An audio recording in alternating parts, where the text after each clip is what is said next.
Alrighty, today we're going to be going into jQuery, and what we've done is we've created an HTML page in our project and imported the jQuery library by dragging it from the pre-built folder that Microsoft gave us into our head of our document, creating a script tag automatically. And so now what we're going to do is add a little bit of content. We're going to create a div, give it an ID of my div. We're going to create an input. Type equals text. ID equals txt name. Alright, we just wanted to make a couple of these to see what we can do to them now that we have a hold of them. So after you've created those two elements,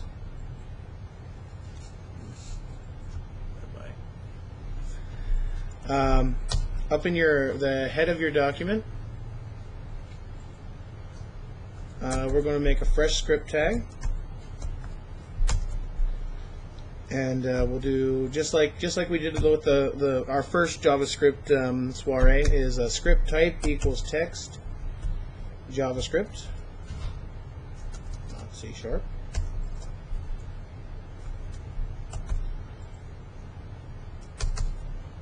And that's going to get us started for our foray into jQuery. Now, jQuery is centered around this tag right here. It's a $. It's short for script. As you can see, IntelliSense has read the jQuery file and tries to give us a little bit of help with what we're doing.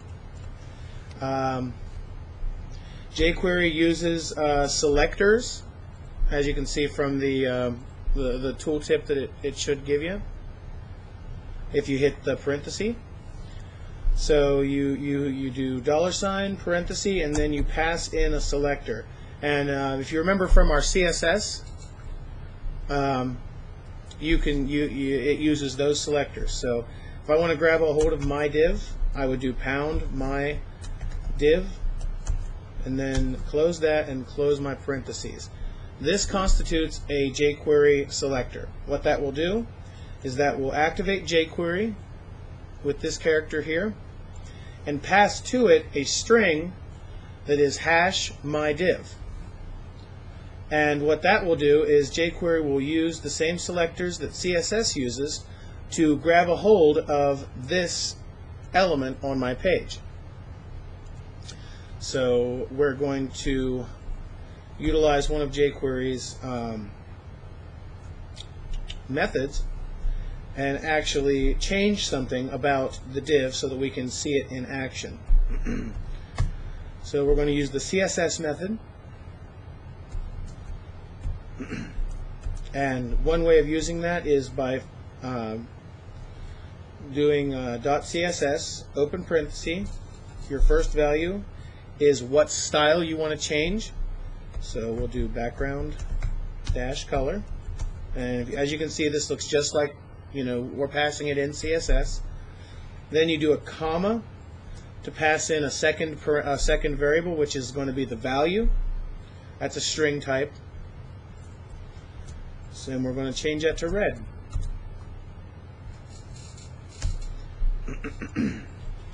And let's view in browser to see what it looks like.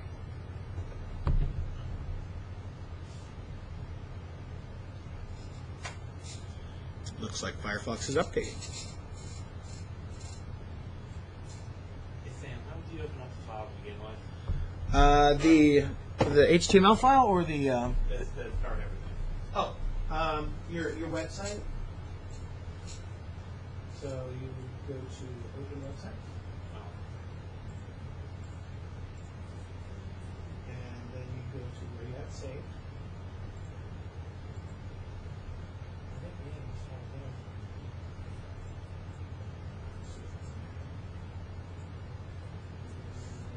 It's just the, well, that's just the one we did in Notepad. So let's go back to open up again. That should also work too. This is the one that's got. I think it's just going to open the file. Let's see if there's a recent project. This one is this one where it is. The .SR. Yeah. And that should be the one closest to what we're using. And show your solutions for me. That's the actual database. Yeah. And Windows. And solutions for it. And there you go. We'll make a folder. And I'm going to just give it a name, call it jQuery, so this is what we're working with. Oh, here, I'll get that out of your way so you can, yeah. Sorry. Go ahead, sorry. I didn't mean to cover that up on you.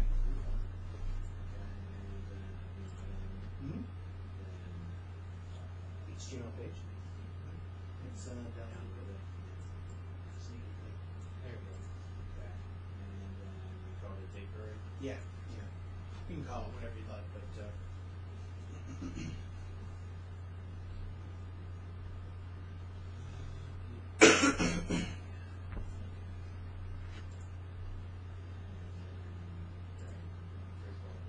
All this except for the public break. well, you don't want to delete the end of the tag, just the guts. Okay. So HTML, so you get everything there. Just leave doc type and HTML. Okay. It's basically going to activate HTML5.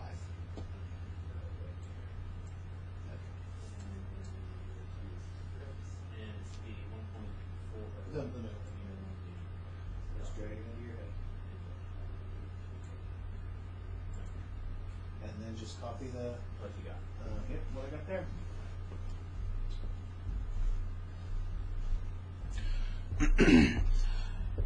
jQuery is very centered around picking up something, working with it, and then being done with it. It uses a lot of methods and something called chaining, which we'll get into a little bit later. This is actually a function. If you remember when we did JavaScript functions, inside of jQuery there is a function $, just like that, with a scad of code in it. And so this is what we're actually calling out of the jQuery library. Now if I were to leave this here, it would break jQuery, because what would happen is JavaScript would see that I'm declaring another $, function and overwrite what jQuery is building up here. Because as you remember, it processes as it arrives to it on the page.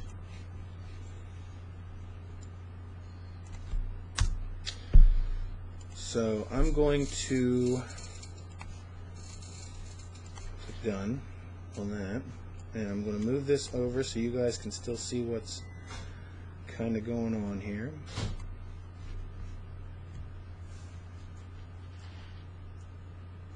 Yeah, and I have the word wrapping one. Good, good. And here's my first jQuery page. Now, I don't see my div, but I know it's here in code. It's just not visible because I think there's nothing in it. So let's put some, this is some text in my div, because something that's empty in HTML will get rendered at 0 height and 0 width. So let's try that.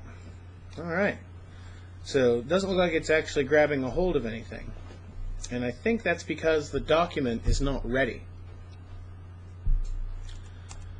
How we deal with that is this same bit of code here. We need to wrap it up in something that'll only fire when the document's ready. So I'm going to do $, open parens, and do document dot ready. Type in function, open close parentheses, open my brace, and then I'm going to go down here and I'm going to close my brace and close my parentheses. Now yes, there is a lot going on there, but I'm going to explain it all. So it's the same line of code, it just has the document.ready above it and the close brace and close parenthesis down below it.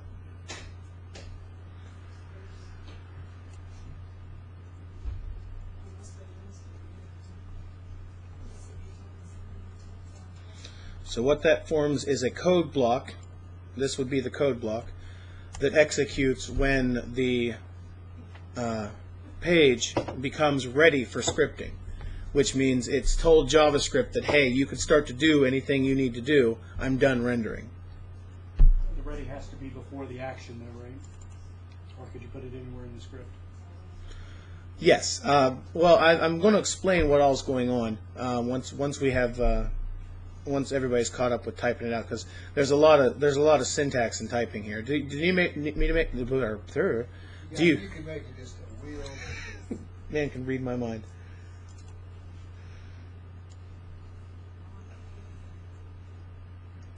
Better? Yes.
Now you guys don't type this out. This is for helping me explain.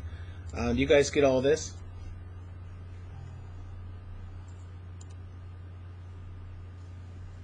For some reason, it doesn't like my parenthesis after the brace. Right there, yeah. Do you have this opening parenthesis after ready and this? Yeah. Well, let me come take a look. First, let me make sure I'm giving you guys code that's working. Okay. All right.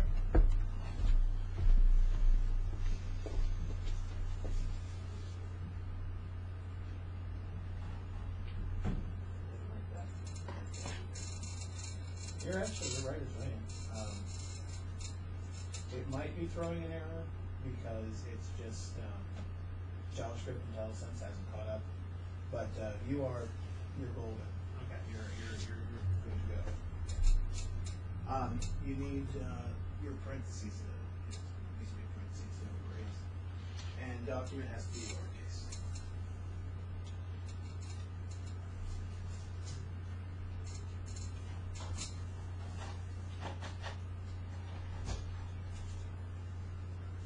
And I think a good way to test and see is to let your IntelliSense try and take it over. So your last semicolon there, push backspace, delete it, and type it again and see if the code changes.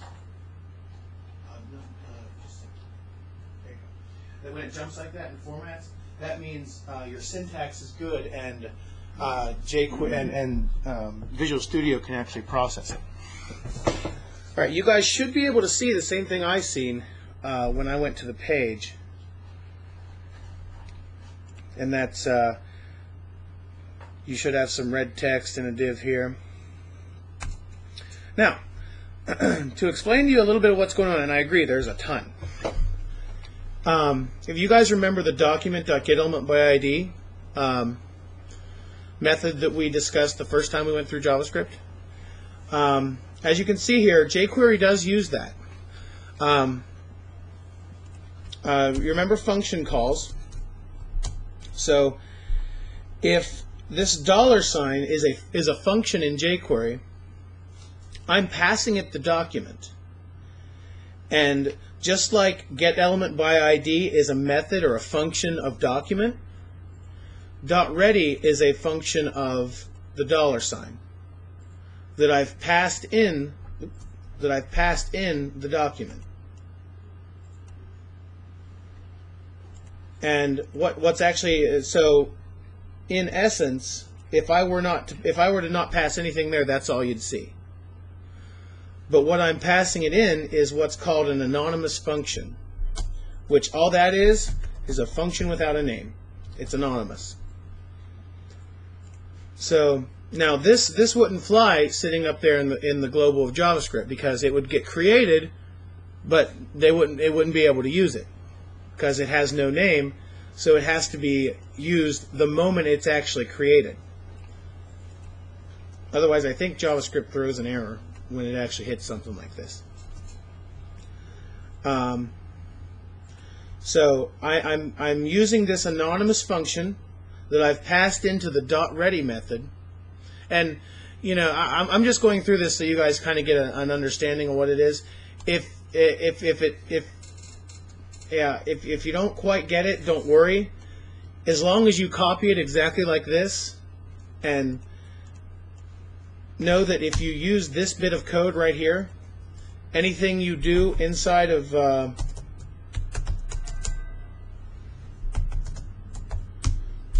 arrows will happen the moment the page finishes loading. So that's why we've gone ahead, and this is where we actually grab a hold of my div and change its CSS with this method, this CSS method, to background color red. And as you saw, that worked. The chaining that I actually mentioned is another feature of jQuery, and all that is since methods are just functions, every time a jQuery function fires, it hands back, it returns the original object. So if I take my div and I do .css to it, my div gets passed into CSS. So inside of CSS, I have this my div selector, and that has selected my div here. Now, after CSS is done changing the background color to red, it hands back my div, so that if I wanted to, I could do another change and alter something like, mine went blank. Use something like the animate, or actually I could add a class to it.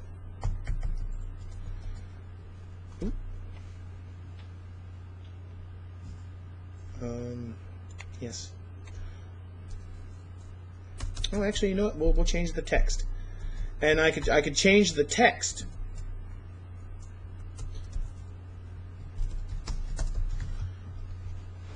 So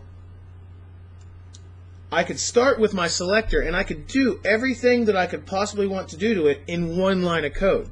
Because as you can see, my semicolon's here, and that's one line of code.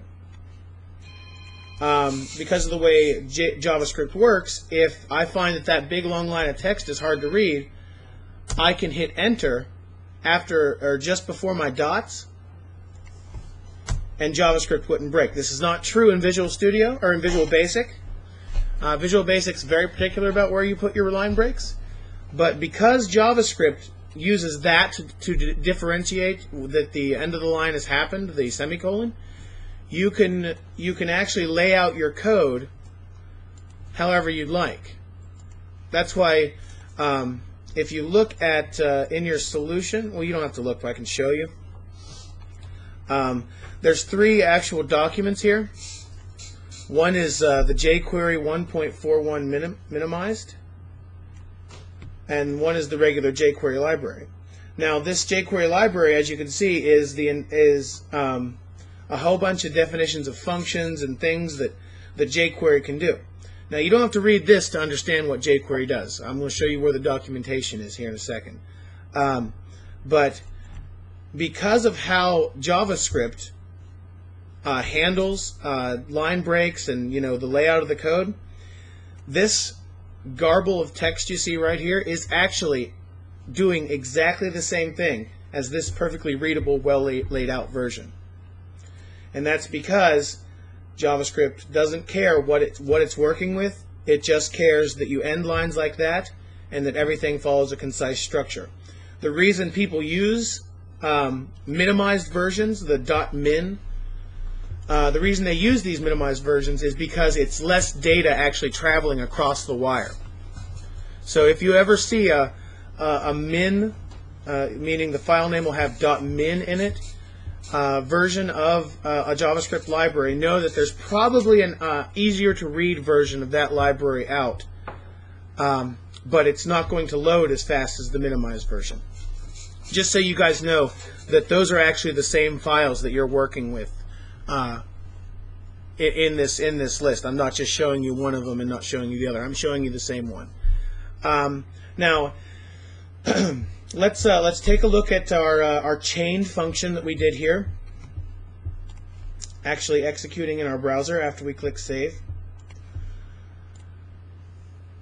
And as we can see, my div, which started out as a humble div with a misspelled word in it,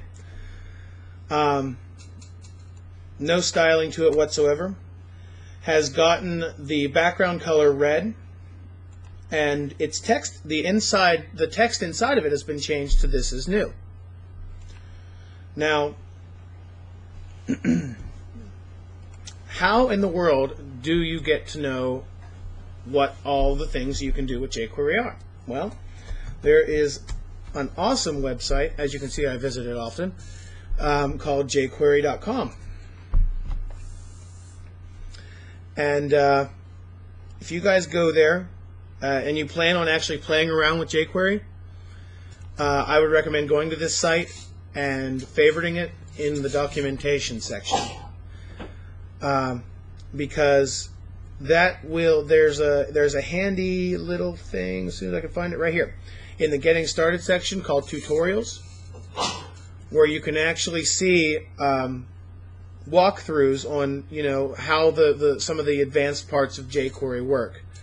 I'd recommend just starting at the top and reading your way through, starting in the general tutorial section with like how jQuery works.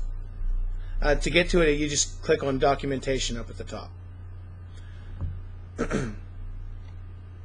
Right here.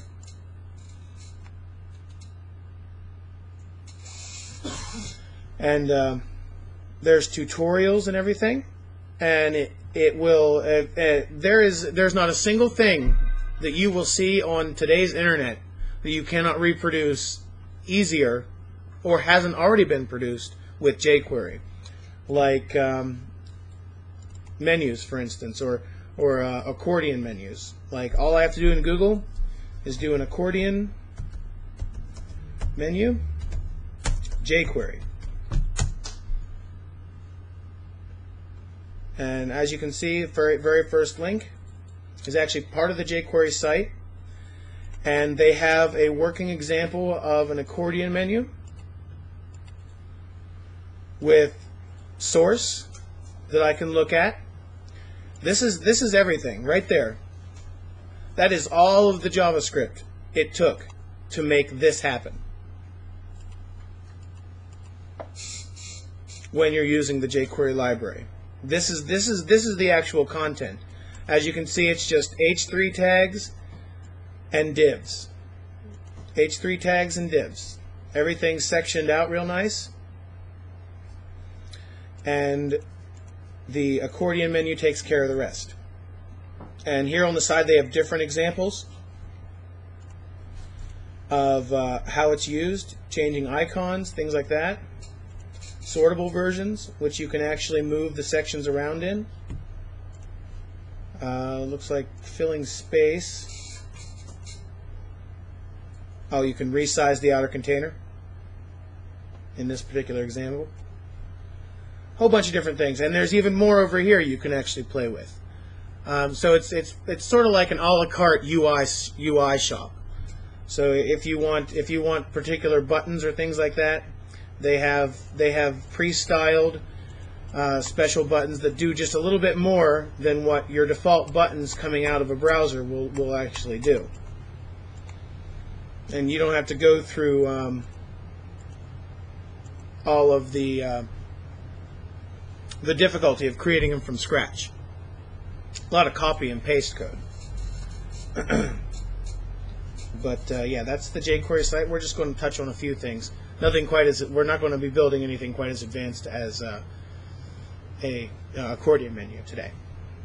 Though later on we will be actually trying to implement some of these libraries here. All right, get back here.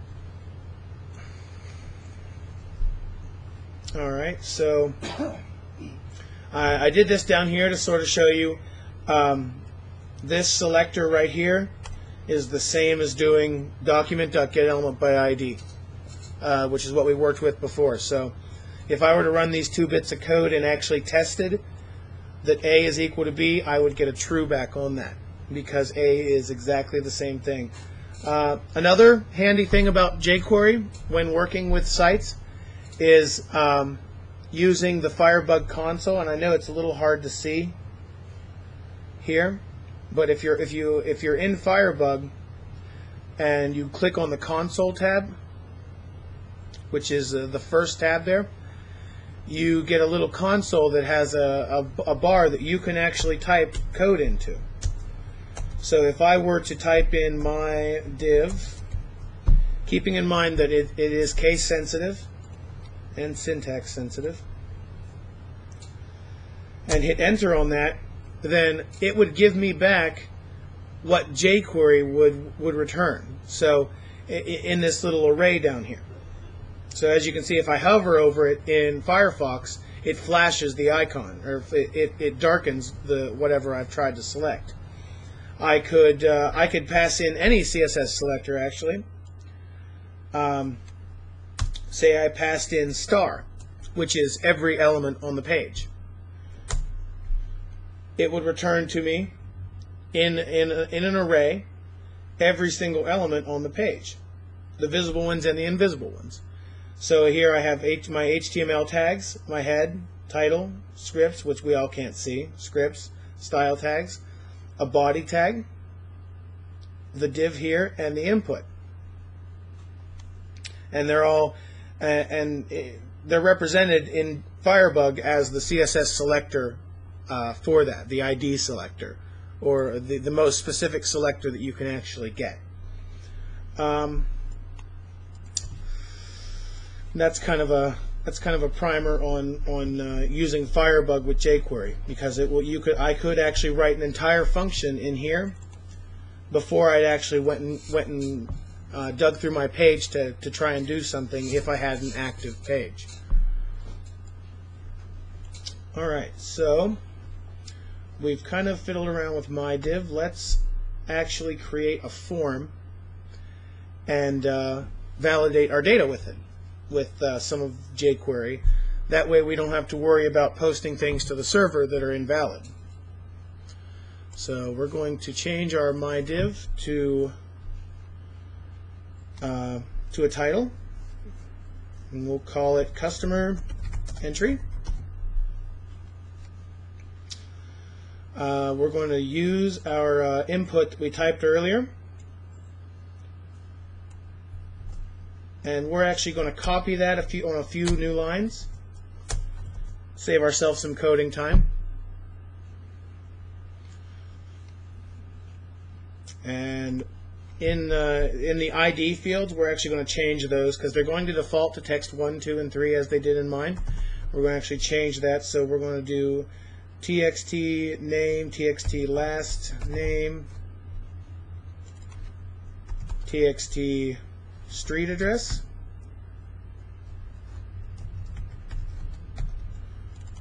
and txt zip.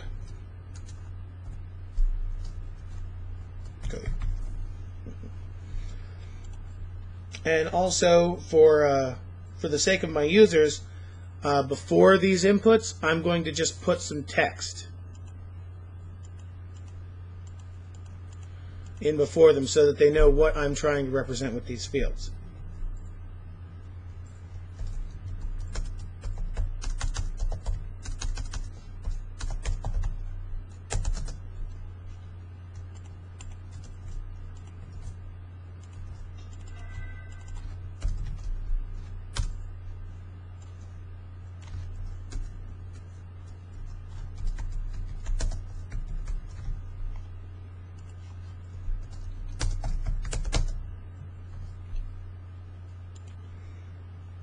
Okay, and typing, I realized that I need a button, otherwise how would we get anything done?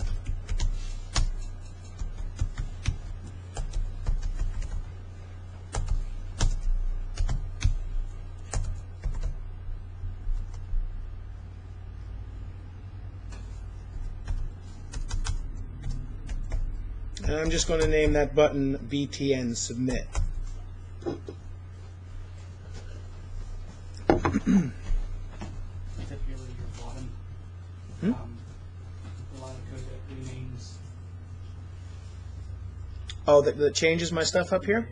Yes, I actually do need to disable this code because it no longer fits into what we're doing. But I do not want to get rid of my document.ready because I know I'm going to be adding more code that I want to fire when this page starts up.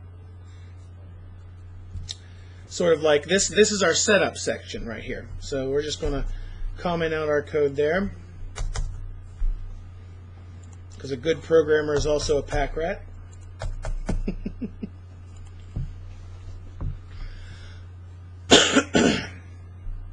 All right, I'll give you guys a second to get that markup in there.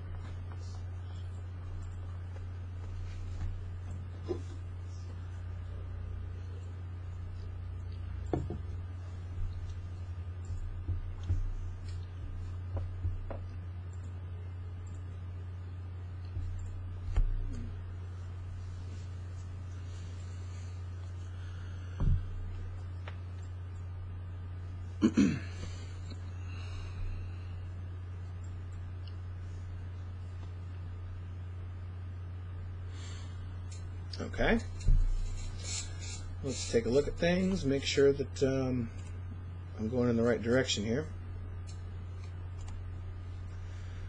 Alright, a couple problems, such as line breaks and actually putting text to my button. So let's do that real quick. Get a BR2 in there. Rather than going through the pain of typing out BR 4 different times, just type it once, copy it, and paste it.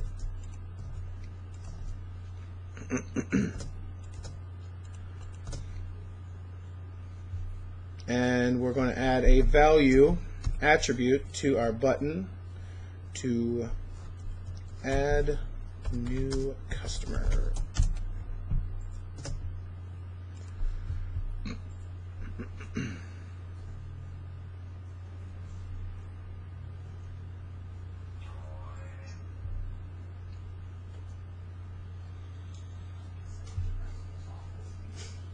just your phone.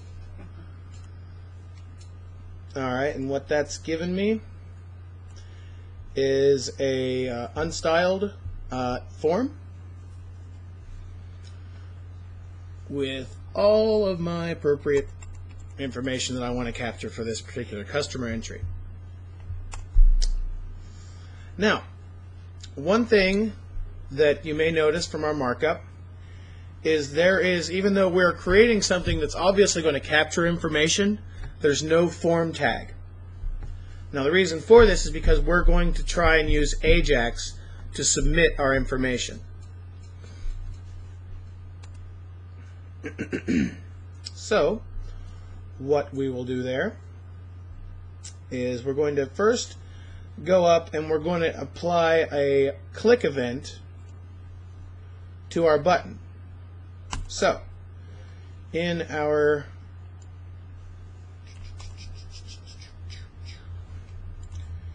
.ready, I'm going to make this one the small one for now, and I'm going to make this guy the big one. Still inside of our document.ready function,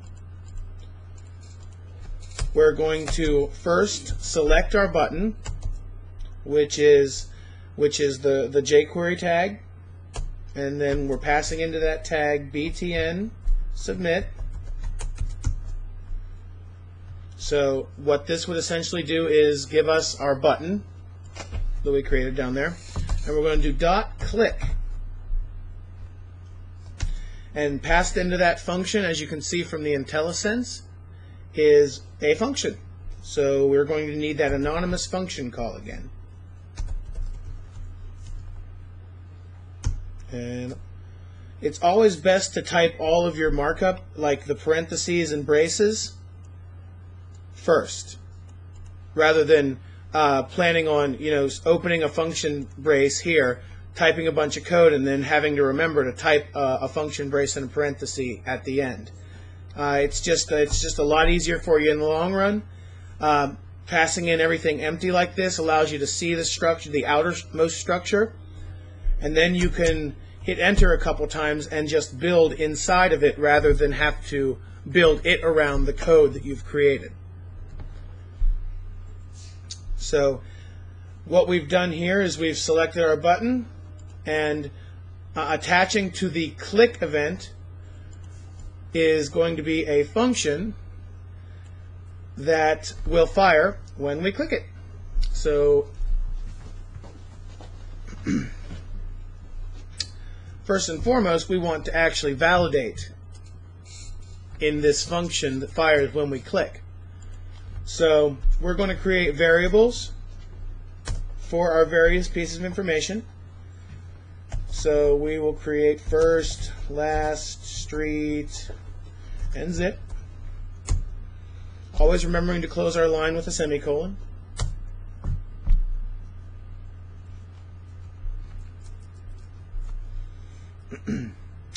Now, in order to capture a value from an input using jQuery, you simply take your variable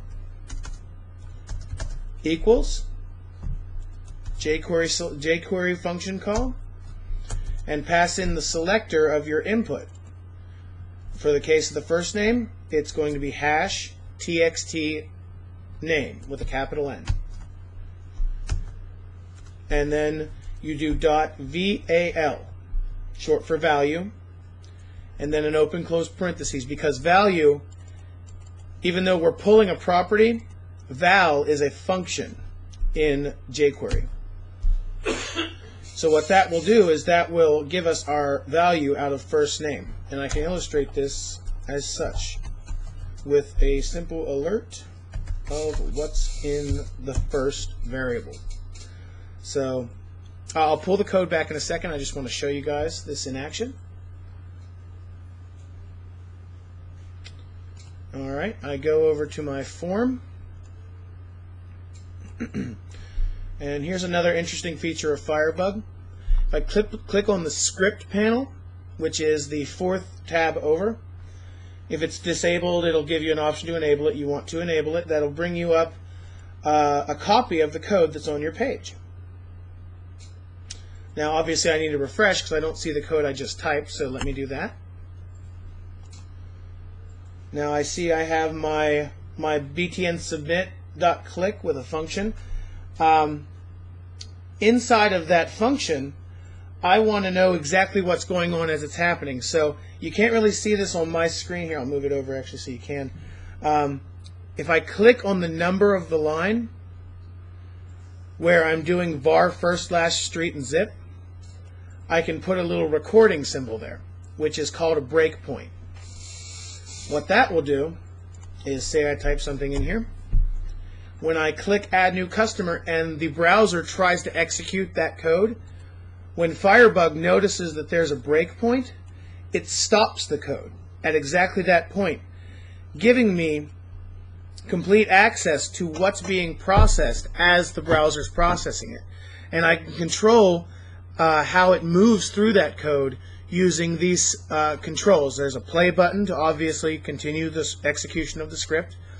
There's a step into, which will continue to the next line, or if your current line is a function, it will go into that function.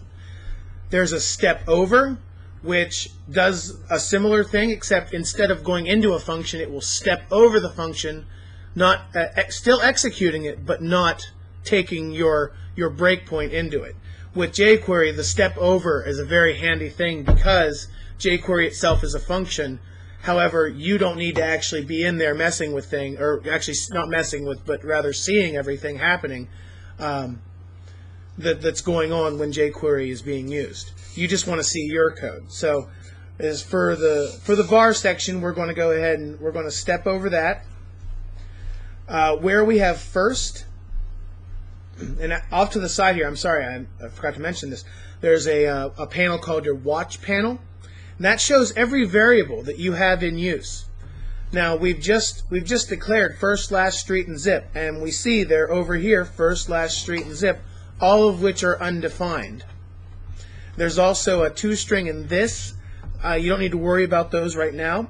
We'll actually get into what this is, and I mean this as in the keyword this in JavaScript, and toString at a later time.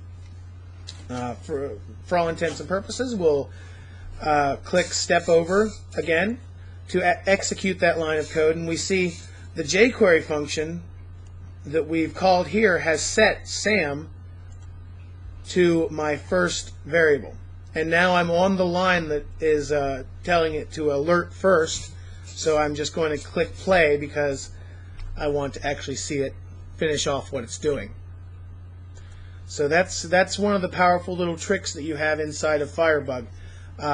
When you get into actually doing complex functions where values can change many different times, Firebug's really handy with that ability to break into your code and step through, see exactly what's happening, especially with JavaScript, because JavaScript has a tendency to treat variables a little differently than Visual Basic does, because it's what programmers would call loosely typed, meaning it doesn't care whether you're working with an integer, a string, or a date. It only cares what it's with. It only cares that what it's working with is meant for what is being done to it. if that makes sense. Any questions so far? Yeah, mine doesn't work. Your code? Yeah, I don't know. I just thought you could do it in order in range. Yes.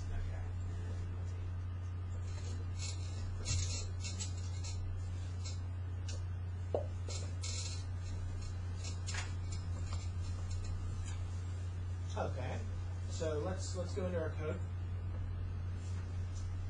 Document.ready btn submit. This is a common trap. Because it's using jQuery CSS selectors.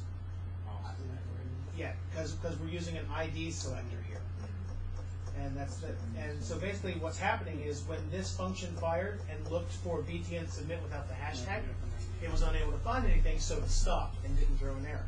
Right. Okay.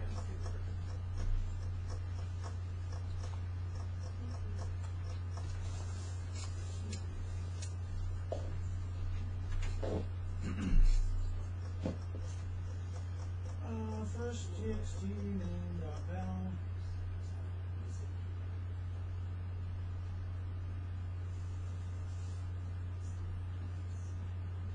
Yeah, I still think it's because of this up here where it's that, or this down here that the program will lie. You know what it might be? It looks like this, for some reason, that closing script tag got removed. So just copy that one. Right there.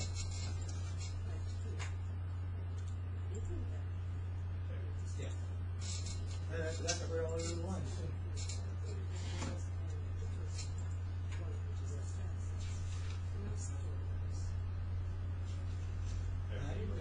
You fixed it. Good. Yeah, that's really good. All right.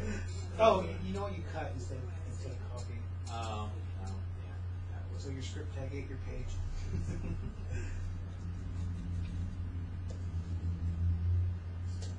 All right, that's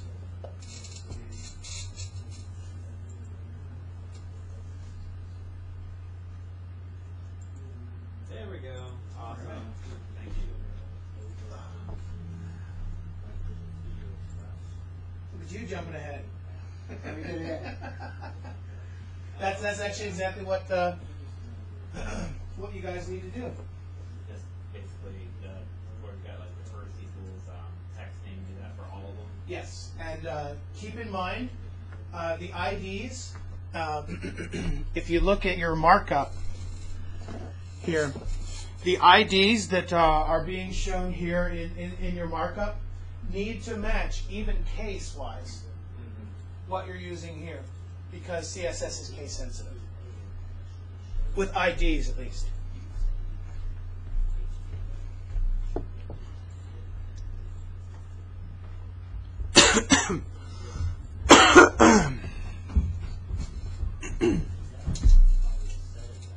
It's difficult talking for an hour.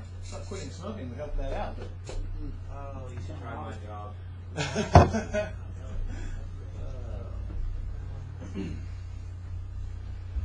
I like my job. The worst injury I could possibly get is, concussion from slamming my head against the desk. Oh, I do that all day too. Like, all you need to do is press the input button. It doesn't do anything. Are you pressing it? Yes. I don't think you are. This is cool. Say you need the alert after each of the variables? Or No, just no, one? that alert was just for Okay. showing. Okay.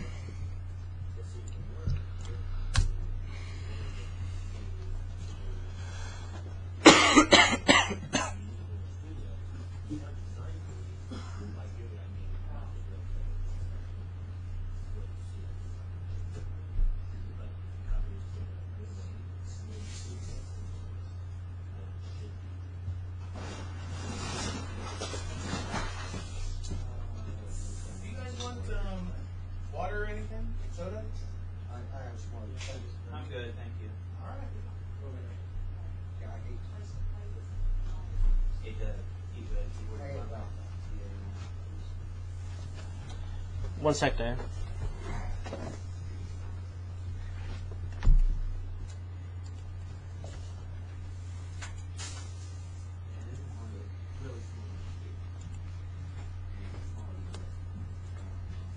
Try to change your grade. Where's the design view? I have it disabled. Oh, no, wait, no, I don't. It's right there. Oh, design view. Right there.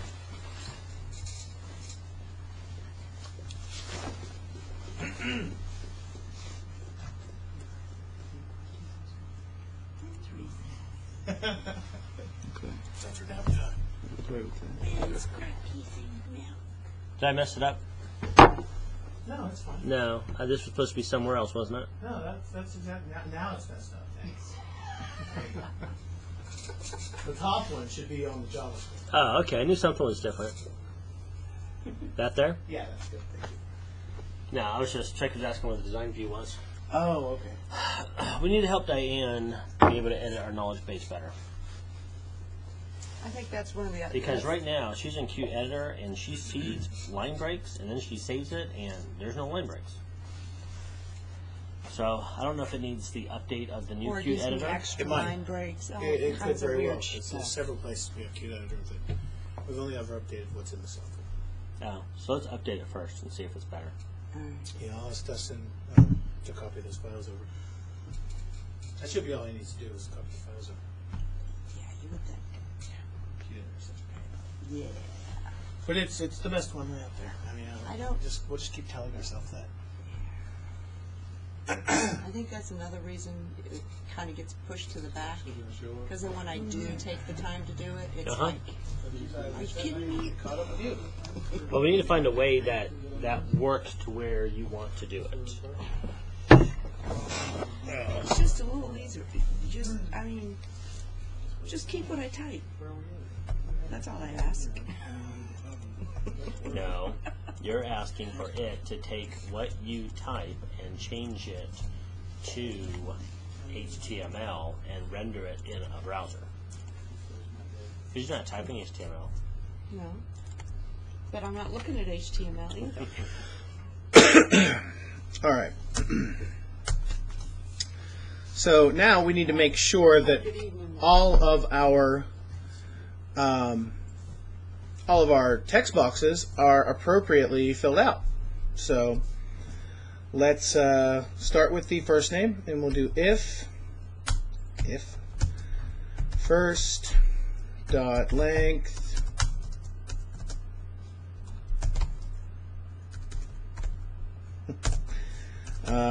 equals 0, close parenthesis, and that's an if statement in JavaScript. If you guys have trouble remembering, remember if, and this conditional statement needs to be wrapped in parentheses. What's with the double equals? That is that is a comparison operator. Basically, what it's saying, like in JavaScript, 1 equals means a sign.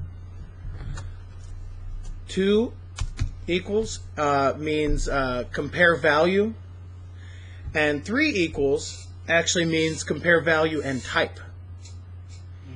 So we just want to use the 2 because it's a little more relaxed. If you actually use 1, it would actually set first dot length equal to 0. Correct. It would actually set it. Mm-hmm. Where Visual Basic is smart enough to know that you're not trying to set something, you're trying to compare something. JavaScript actually gives you 2 different ways, so there is no guesswork. It takes guesswork out of it. Right. All right. So if first dot length equals 0, then we want to actually light up that field so that our user can correct it. So what we do is using this same selector, which I'm going to copy and paste. I recommend you guys do that too. Best way to avoid a typo is when you have it right the first time, copy it. So I'm going to copy that name selector, which is the $, and everything inside the parentheses, including the parentheses after the $. So, and that's my whole selector, and we're going to change the CSS again. And we're actually going to change 2 parameters of the CSS in one function call. And to do that, we need to pass it in a collection of properties and values. And for that, JavaScript has a handy, I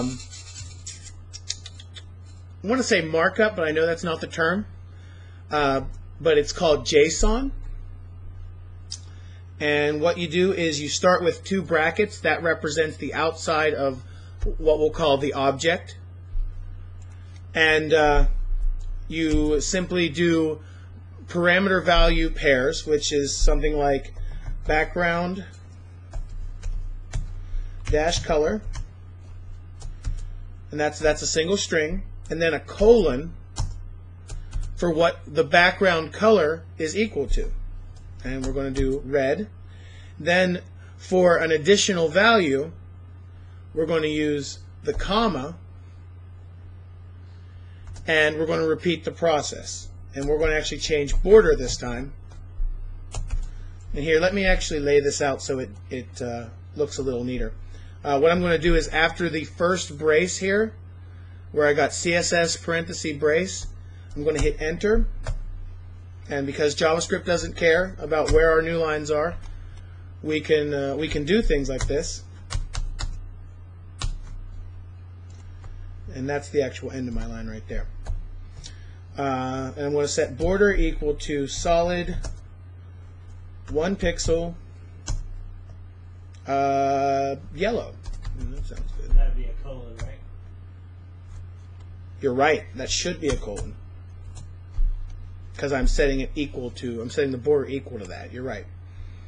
And I'm going to make sure I close my string.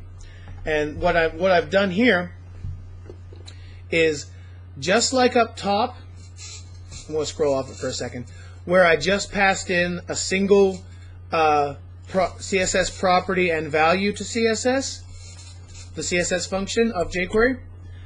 It's built in such a way that if you pass in this object type representation, you can modify multiple CSS properties at the same time. I've chosen background color and border. You can actually alter any of the CSS properties using this method. And that green line you see there is because it thinks I still have a string that's unfinished. And that's simply not true.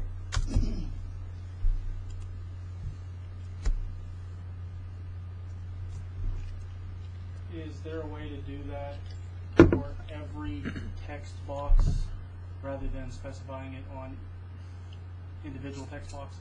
Absolutely. You know what I mean? Absolutely. Instead of using the exact ID specifier here, I would just change it to input, which is the CSS selector for the input tag. Now there's a good chance that that'll also get my button as well, because it's also an input, as you can see from my markup here. You can specify using the attribute selector that we went over. Type equals text.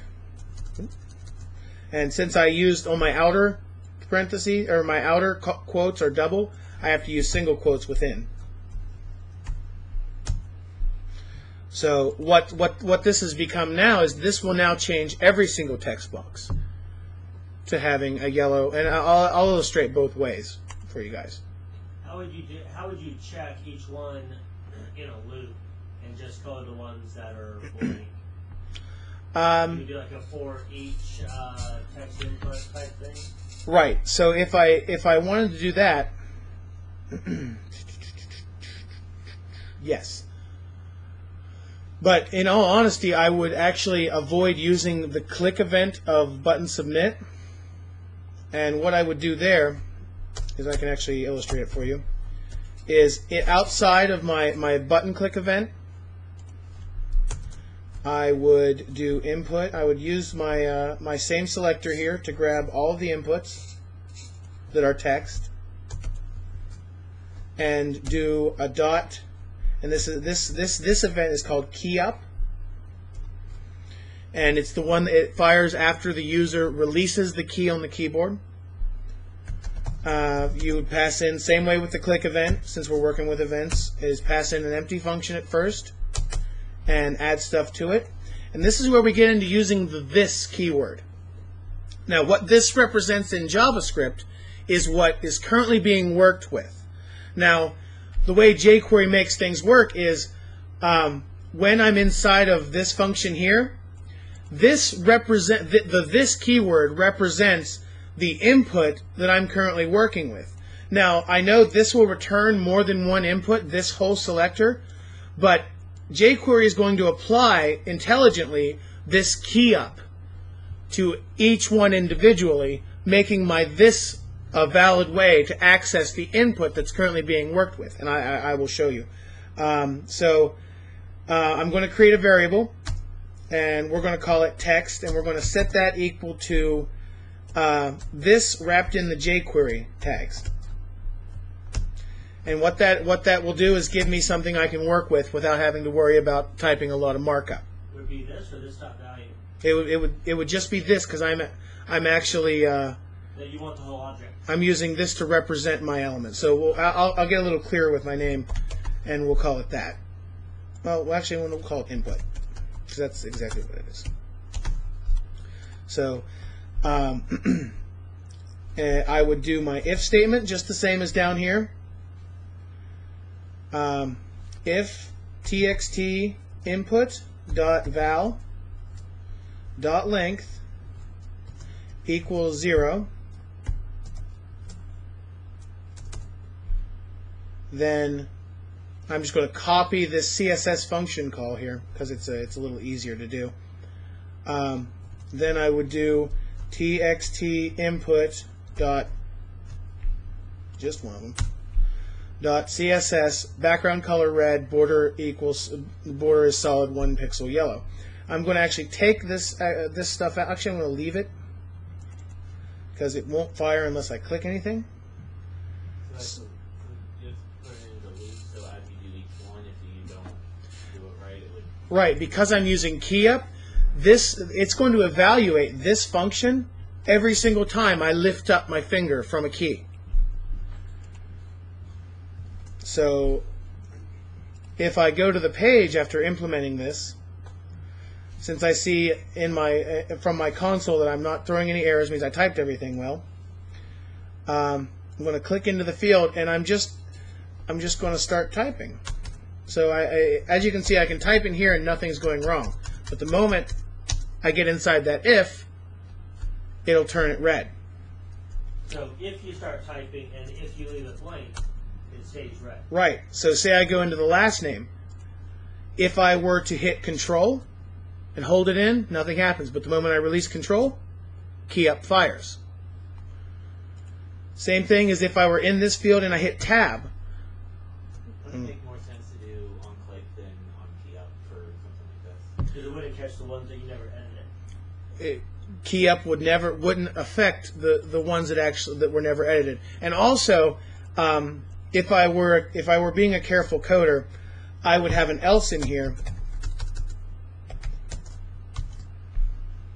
that returns my input to the way it should be. So background color white and border solid 1 pix. Actually, it would be inset. That's actually the default of the border, so you guys know. So if I refresh here, I can edit things. Oh, I guess it's not the default. It lied to me. But the moment I go into where I'm now invalid, it turns red. Same thing. And you don't have to use such ugly styles as I'm using, but there they are. Same thing, since we left that code down there, if I were to go to this form fresh and actually click Add New Customer, it would, because my code down here is changing every single one in the event that first.length is 0, it's going to turn them all red the moment I try and submit the form. However, since this JavaScript is marshaled by an if statement that checks the first name length, if I were to enter Sam and try and submit, nothing happens because first.length is greater than 0. All right. Now, the various usages of this JavaScript code just depends on how reactive you want your user interface to be to your users. So, if I want to let them know that what they're inputting is invalid, the very second they finish, I'm sure you've excuse me, filled out forms and had it the moment you leave the form or the field, it's like either the password is too short or such and such is a required field. We're not going to do a whole lot of this because there's actually a lot of trying and catching to do with using a key up sort of catch-all function, because we have to validate which field we're in on top of the fact that the value of the field is or is not of length greater than 0. We could do that simply by using one of the other jQuery items called ATTR, which is short for attribute. This gives us access to any attribute that the tag has. And I could actually evaluate that I'm in the first name field, the last name field, blah, blah, blah, so on and so forth, using this bit of code and an if statement, or a switch even, which is kind of like a case statement. But we'll get into that later. It's kind of like an if, then, else. Okay, so I'm going to actually comment this out, because that is still good code. And a good coder's a pack rat. And we're going to go back and we're going to finish out our submit.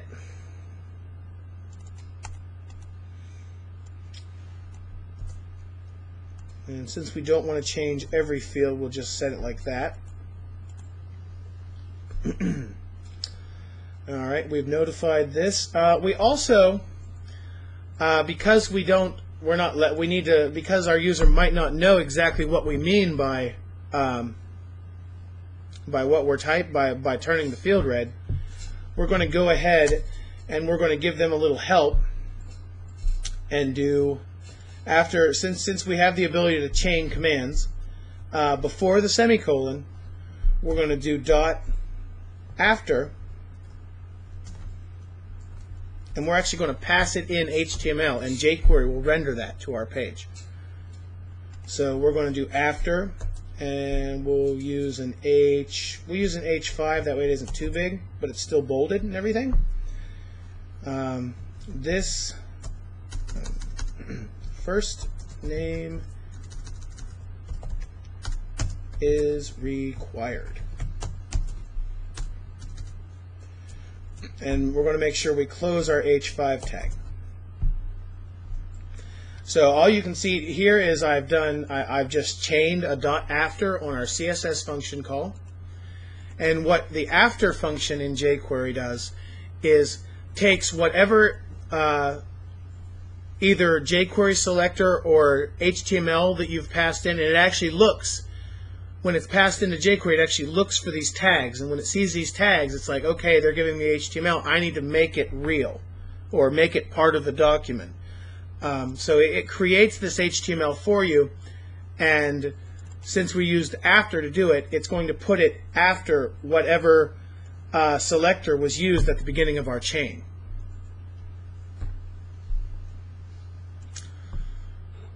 So I'll give you guys a second to copy that.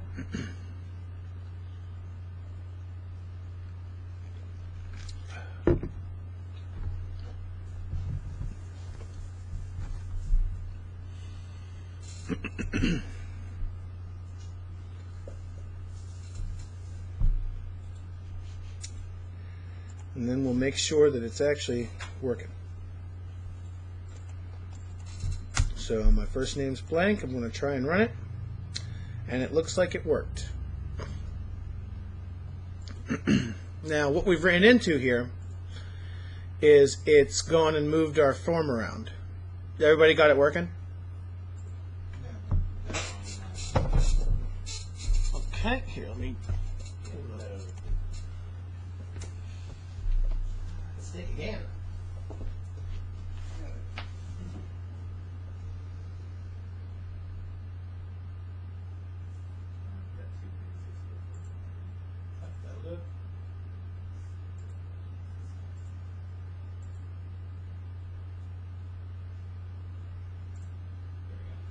Right as rain.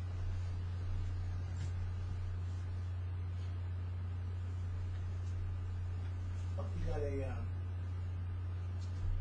greater than F there. And the greater than 2.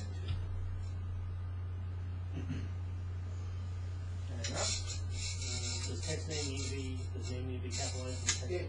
I believe it's not yours. It's all okay. That's okay, yeah. All right, so yeah, let's make sure you're working.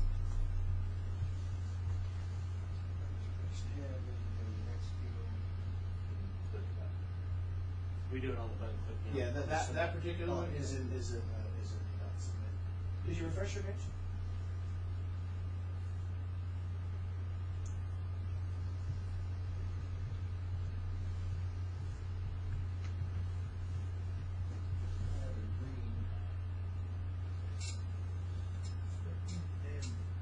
Oh, you know what? Our if statement here, it doesn't need an end if in JavaScript. You just need that closing brace. So the do your right curly brace there. There you go. That should switch it right. Actually, no. Just as you switched over, I've seen something else. Because we're inside of the dot click, we actually need to close that one as well. What I think might have happened is, yeah, it just might have been highlighted. So just hit enter, and here I'll scroll down so you can see it. Create a second curly brace same way. It's actually a curly brace and a closed parenthesis. My code's a little big to actually illustrate it. But you see how we up here in the click, we got the open parenthesis and the open curly. Same there, and then there's going to be one more to close out the document.ready that goes above it. Same thing. Yeah.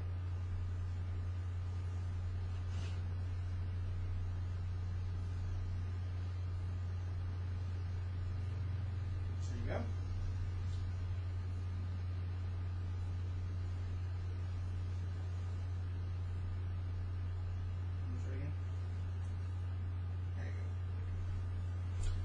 All right.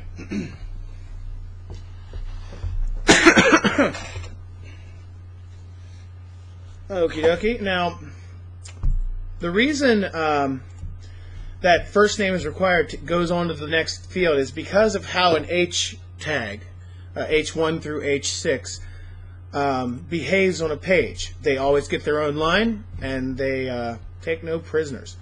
So, rather than do that, I'm going to use a span instead. So I'm going to change both of those H tags, H5, to a span. And because I don't want it to be so in your face, I decided I didn't like it. And I'm going to add a style tag to that, where style equals, and then keeping in mind that I used double quotes on the outside of my string here. So inside of the string, I'm going to use a single quote.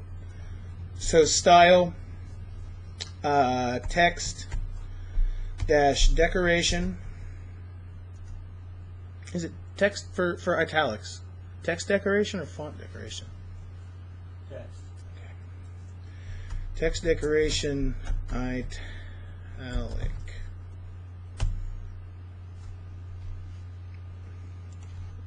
That one new line, so it kind of shows a little easier. And of course an exclamation point, because that's how you make a point. And we'll try it. You made it bold italics, you made a point. Text decoration font.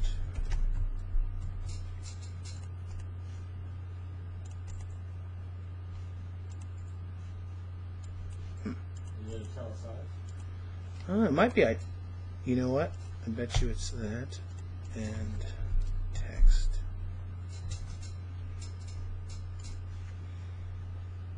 Boy, that's not my page. That's not it. Oh, no, that is it. Oh, that's Google. Italics CSS. Okay, let's see here. Actually, I've seen one I liked better. How to make font italic with CSS. Font style. Which is interesting because text decoration, it used to work for underline. And I think it only works for underline. Is that it? Underlines, Decoration, font weight for bold, Okay. text decoration for underline, and apparently font style for italics. Nice, they make it easy. Yeah. So I'm just, yep, there it goes. All right, so I'll leave this up so you guys can get that copied out. And remember, all I did here, and this is another one of those chains. All I did was a selector, and then I called the CSS method of that selected text element. And then once I had completed my CSS method, I'm calling the .after method to put some new HTML into my page representing my error message to the user.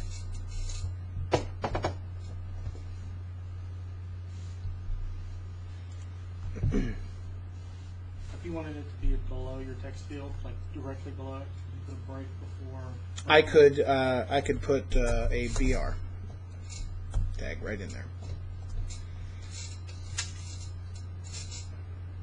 I find using the plain old entering in HTML into jQuery to be the easiest way to create new elements on the page that I want to work with, because not only could I add these new elements, but I could also then run jQuery against them, once they're on the page. So I could create a complete form in one of these, spit it out to the page, and it would I could attach to it click events and key up events and hover events, all that stuff.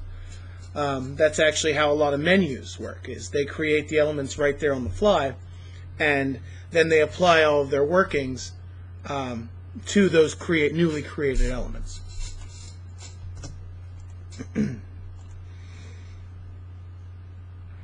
Now, if the chaining thing that we've been doing isn't for you, to do the same thing would simply be like this: end your line, end your line. That's exactly the same thing. The chaining is simply saving you extra typing of that selector. I like the chaining because it makes sure I know exactly what I'm working with. Because I know at the head of my chain is exactly the elements that I'm going to be messing around with the whole time. Now, an interesting thing, I did tell you guys that the jQuery methods hand back the selector that they were originally called on. However, I'm not 100% that that's true with the after statement. It might be, but because we're actually working with new element creation, I'm not sure. So if you'll humor me for a second, I'm going to do a quick test and actually change the style again and see what changes.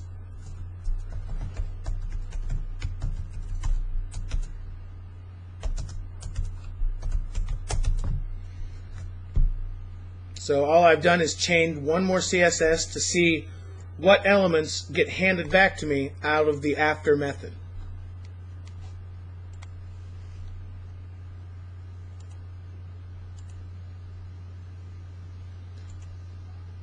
Okay, it is the original element. So as you can see, no matter what I do so far, when I start my chain with txt name, every method hands back txt name so the next method can work with it. And you'll actually commonly see that referred to as the dot notation. And it is actually just the same as doing something like this. Calling the CSS function and passing this.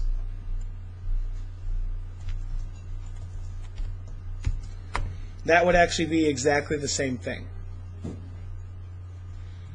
But the method, sort of the dot notation approach, makes it a little bit more easier to follow.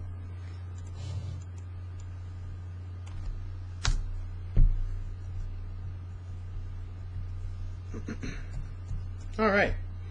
So we have successfully validated and warned our user about first name being blank. So we're just going to copy this if statement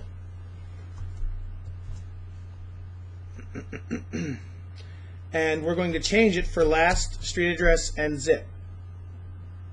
So as you can see, I copied the entire if from the if down to the curly brace after our chain.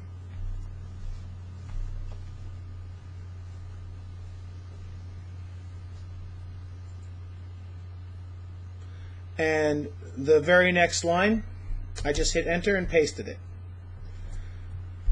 And what I'm going to do with this newly pasted if statement is change first to last, which is the name of my variable up here that I created for the last name. I'm also going to copy, while I'm up here looking at this, I'm going to copy the txt last name selector. Now you don't have to do this. You can just change what's in this text here for the beginning of your chain. But basically what needs to happen is the variable you're comparing in your if statement needs to be the variable you put your last name into, and the element at the beginning of your chain for your user interface update needs to be the selector that will capture the txt last name. Oh man. And that is why I copy and paste. So this is the finished product after you've pasted that if statement. Change your last name is required. Yes, that's true. We'll do that too. You're welcome. What would we do without you, Mike? Certainly have some confused users.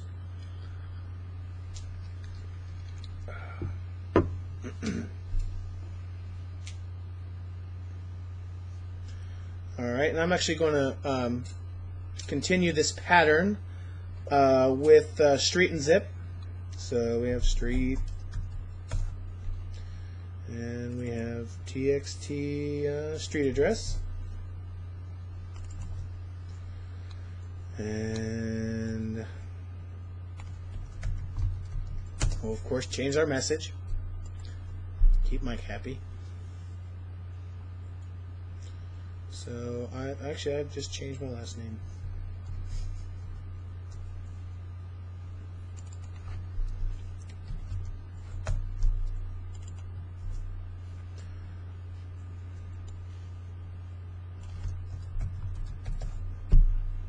Address is required. Alright, and I'm going to copy that one more time so that I have something for my zip code. If there's any, when you're coding, if you can figure out any way to avoid yourself having to type, you're going to be saving yourself headache, because I find that, especially when I've been at it for a while, the more I try and type something myself, the more errors will actually come through. And you can blame anything, lack of caffeine, anything. Mostly mine's lack of caffeine or alcohol.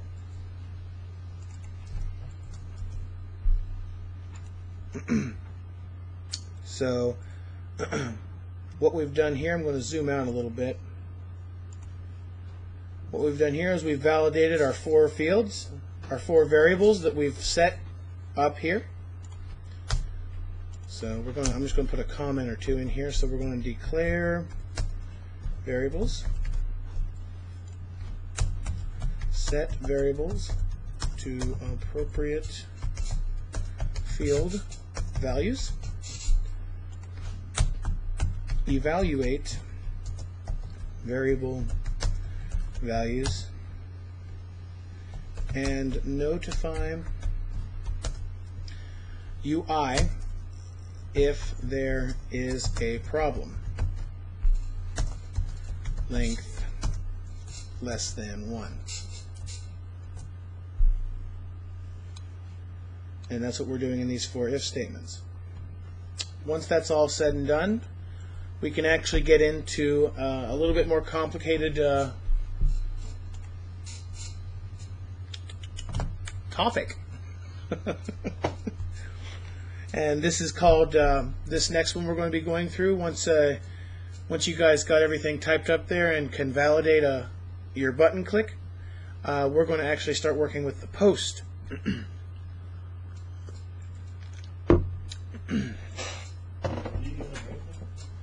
Yeah, do you guys want a break? Or anything? Sam will just, run you out for 8 hours straight. I can stretch for a minute. Yeah, please. The thing is, since I used to smoke, right around the time I'd want a cigarette, that's usually an hour. Sure, when you smoke, people get around.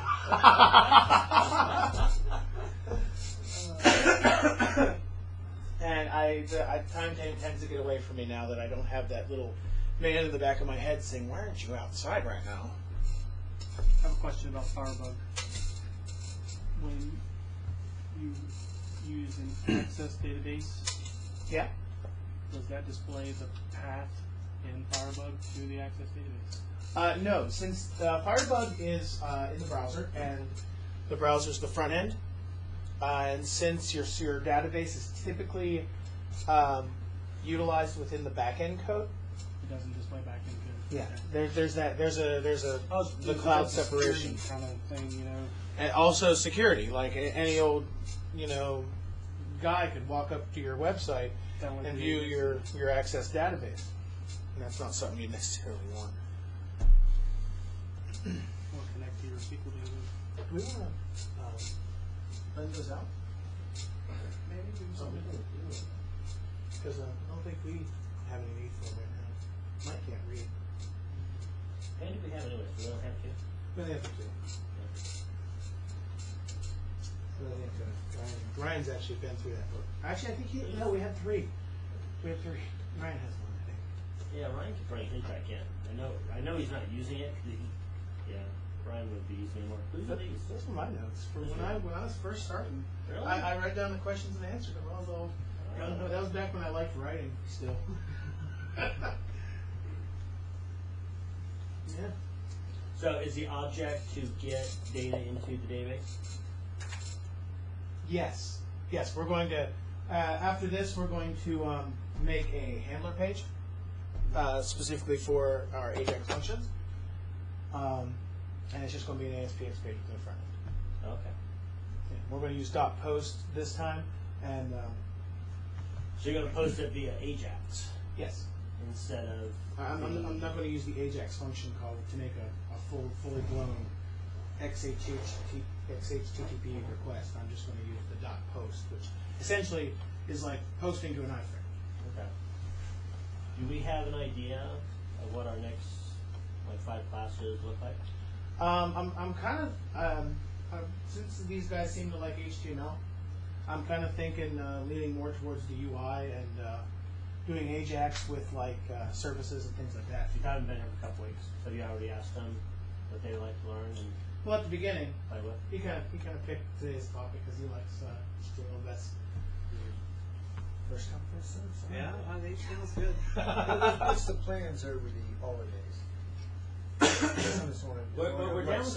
We're down to the 2 of you. So really, Yeah, and New Year's is on a Sunday, so I mean, is our plan? you know what? on those We are Mondays, or- actually. That's a good point because we're actually off both of those Mondays. Those are now become our holidays since the holidays end on Sunday. So how's Christmas Eve and Christmas Day sound? I mean, I didn't know if you were going to cancel or change today, go to a Tuesday or Wednesday or something, or I mean, That really could be up to you guys because We do either or. We could take a 2-week recess. It'd be a 3-week from. We'll miss 2 Mondays, or we can move it to that Tuesday. If we move it to a Tuesday, I can't get here until 7. Because you really got your schedule around. Yeah. And I work till 6. you work till what 3? Yeah. That's what time I get here. I mean, it doesn't matter. I mean, I'm retired, so. Okay. Well, let's go ahead and those are going to be 2 short weeks for us. So let's go ahead and just call that winter recess. Alright, so the next 2 weeks after this one?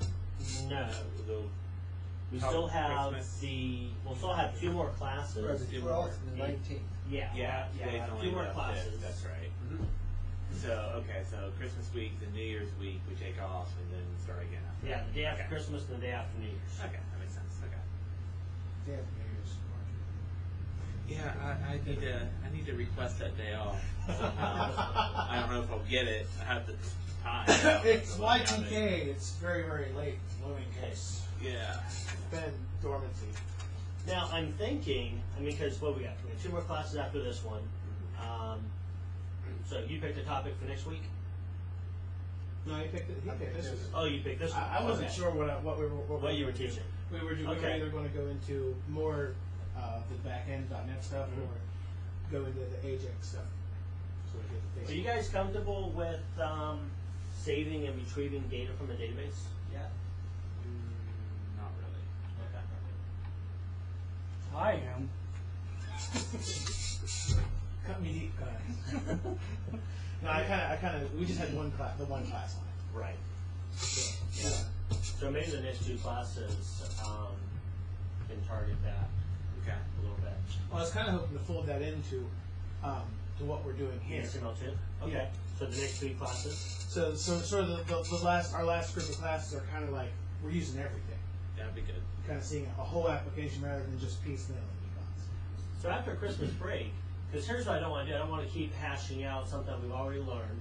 And I'd like you to, since we're only down to 2, is really learn what you want to learn and be able to go on 2 separate paths. So after the Christmas break, is there something that you guys want to develop? Do you want to think about a class project that you can work on? If you guys could each take a class, think about a class project that you want to work on, and then when you come in on Monday, we will help you with whatever pertains to your class project. And Now I want it to be interesting for you guys too. Yeah. Okay. and also since we're going to have the 2-week break, located conveniently behind the 2 of you are 2 guillotine. I mean, ASP.NET 2.0 books. Code him, but I actually learned out of these books. They, I came in my first day, sat that book in front of me, and said, "Get to work." And here we are today. It's actually a very good book, and it's written for somebody that some of it is going to hash kind of like what we've talked about already, but it's also not only a little bit of a refresher, it's also things that we haven't talked about, such as arrays and drop-downs and a lot of that stuff. So if you want to take these 2 books home today, I would suggest try to go through them between now and the end of when we return, which would be the first. If you just spend an hour reading it a night, The 8th I almost of guarantee January. that you both can get through almost the entire book. And I mean, it's so easy. It's really easy to follow. And if you guys get hung up on anything, you can always email us. We love getting your emails. Sometimes I'd be a little, but that's just me. Also, there's a $50 deposit on the books. I'll make up at the class. Or a credit card, driver's license. Yeah. Social Security card, Yeah. credit report. Yeah. TransUnion will work. There's 2 ways to do these books. I mean, you can go through and do the exercise. They actually have quizzes too. And those quizzes. But if you really go through the book and do the exercises and everything, I think it will just really solidify what you guys have been, learning for the last couple of months. That'd be helpful. See what my professor in our SQL class actually started the class with. He held up the book and said, "Somewhere inside this book is the location of $4,000. Just want to make sure you guys are ready." What was it morning? I don't know. That's how much the class costs to pay. Yeah. I don't want to go into how much that class costs to pay. But yeah, that was never pertinent. There's not 20,000. Okay, that's fine. Just so you know. Could be beginning, middle, or end. Just saying. Yeah, deposit box at a bank. Yeah. Number for it exactly. It's sort of like one of those, Ocean's 11. Yeah. You're going to need a BMW Mini. Oh, it's so small. I know. I'm sorry. It's in the rules. Yeah. So what are you guys' thoughts on the class? I mean, since you're our last two, you know, we can't be that terrible. No, I like it. I mean, I like learning stuff, and you guys explain it all really well. So nice. Just fun because one of the things we worry about is basically, you know, because the very first I'll tell you why. Before I tell you what, because that's easier to explain. The very first class we noticed a lot of people sort of, and then they just started doing other things, and that was one of our concerns when we first decided to do a programming class. Was people were going to come, sit there, and just stare at the screen and not really get anything from it. But we've noticed with you guys that of course you've stuck around the longest, so obviously you're comprehending it, and just want to say thanks. I've been staring at the screen since day one. And you get a paycheck every few weeks.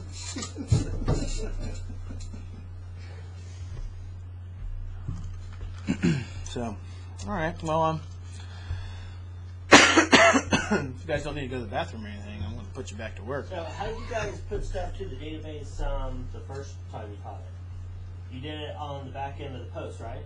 Yeah, we just did a post back, and in the button click event, we just added a button. BTN Was it one function that created the connection to the database and Well, I'll show you actually. insert stuff in? I have a handy repository of code. So basically, what I did when we started the class is I gave them these two functions. Okay. And showed them how to get the connection string from their application. And I didn't go into a whole lot of what was actually happening inside the functions, but we did walk through once kind of everything that's going on, step by step. We open it, we create a connection, we open it, we create an adapter to hold the data, and we create a table to set the data on while we return it. So we use the adapter to fill the table and return the table back to whatever called that function. So you're loading the whole table at once and able to edit any column and field and push the whole thing back? I'm just filling the whole table. I'm not allowing any editing. It isn't an open connection. It's a disconnected, guys. Going back to the point of inserting a customer. Oh no, we have that too. That's what I was getting to. Yeah, you did do the edit. We have an exec-con, basically, which is exactly what it is without all of our extra stuff. Which is basically opening a connection or creating a connection with the connection string, opening it, and then utilizing the SQL command to execute a SQL statement that we pass in via the execute non-query method call. So the UI was working on that? Well, theirs was. Mine wasn't working. I couldn't. It was. Yeah, I couldn't get it to save passwords for some silly reason. So you just inserted one customer at a time and then displayed it on the page? I think I can show it to you. And like I said, mine doesn't work all the way, but That's the day I missed. I'm just kind of curious. yeah, it's cool. We're fine with circling back to fill you in.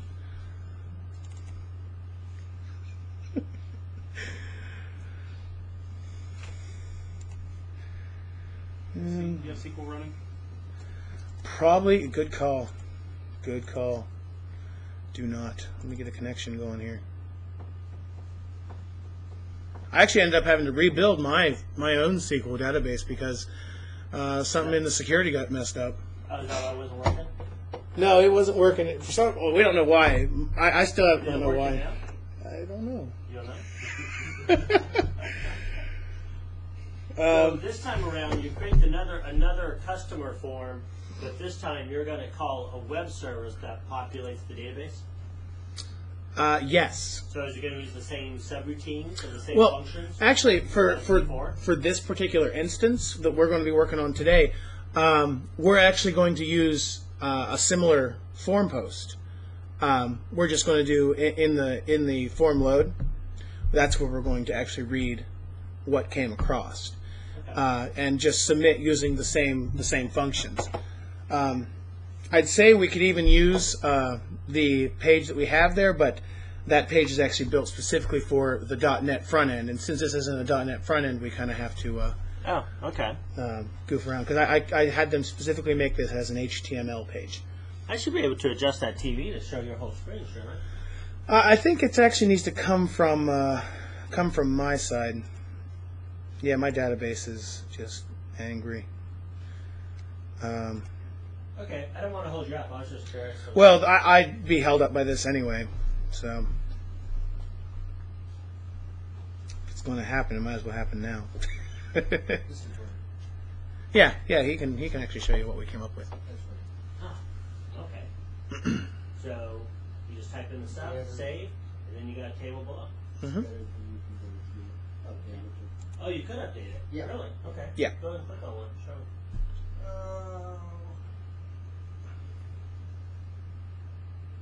Well, I guess not. Resource cannot be found. What changed the query string to? No, it's actually the page could not be found. Default 2.aspx web application 2. Go ahead and hit that. I think his is his the default? Yeah, mine's. Oh, well, it went from localhost to, go ahead and click on that link again. And see, this has actually changed it. So we'll go to localhost, but if you click something,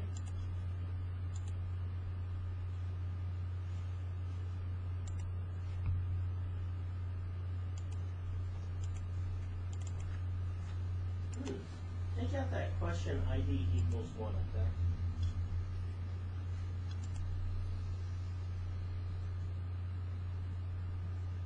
Oh, you know what? There's 2 L's in default. So I would say somewhere in your code, the link has default with 2 L's.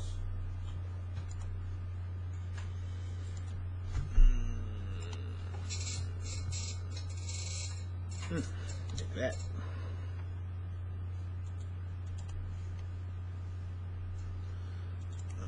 Solution Explorer. Add new item. So it seems like with mine, I've had to make a new database each time.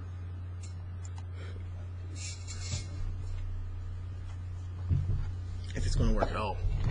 What in the world?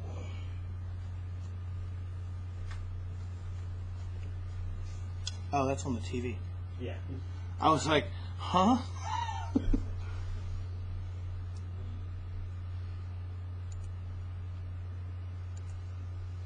Is it just not running? Is it that way? Yeah, that's what I'm thinking it is. What is that? That's my browser, my Visual Studio getting angry. No, yeah, look at that big stopped. That'll break SQL every time. This is why we invite the IT guy to class. Do I need to start these other ones or no? Maybe, I don't know, I've never had to start SQL browser before, but you can give it a shot. Oh, good. I'll just try and use it.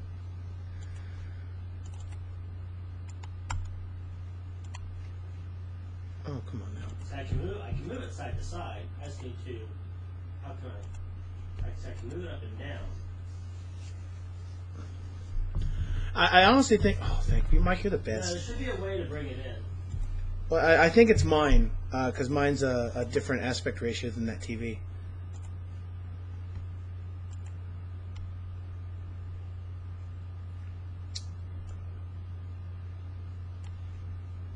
Try that.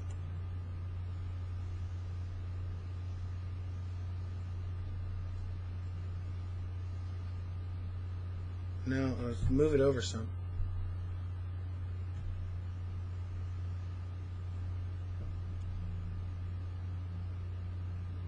See, it's still too big. If I can, That's my fault. Try this.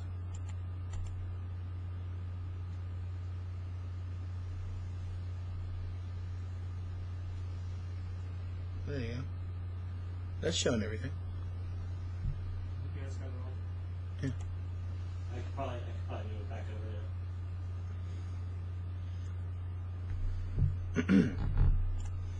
over All right. there.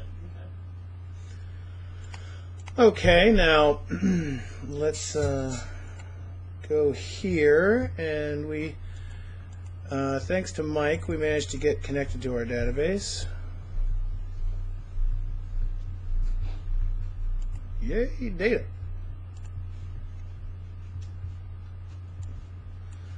All right. That being done, let's. We're in our jQuery primer folder. We're going to create it. We're going to add a new item,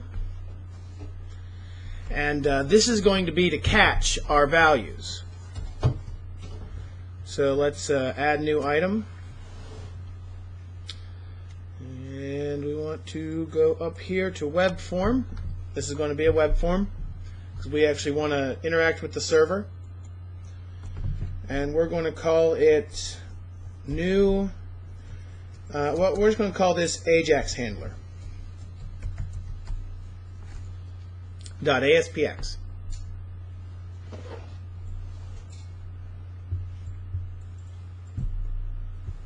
And the web form is clean at the top. First one in the list.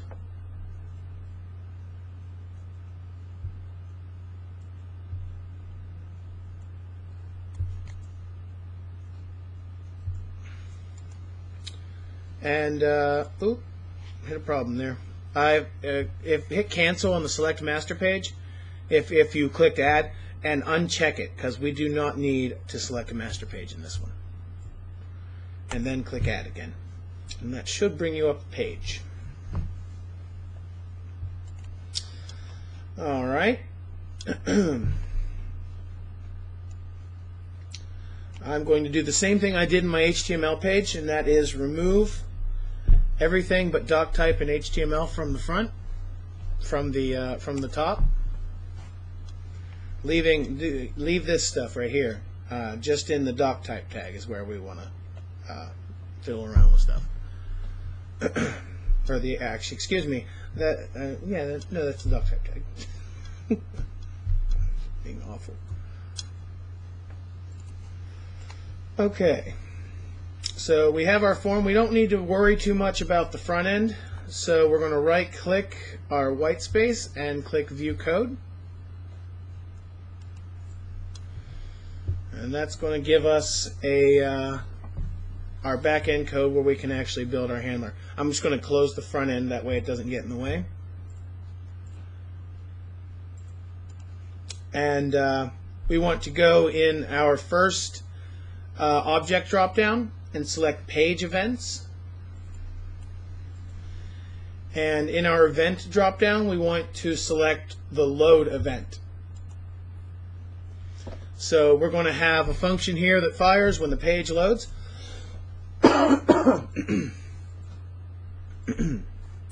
And all we want it to do is, for now, response dot write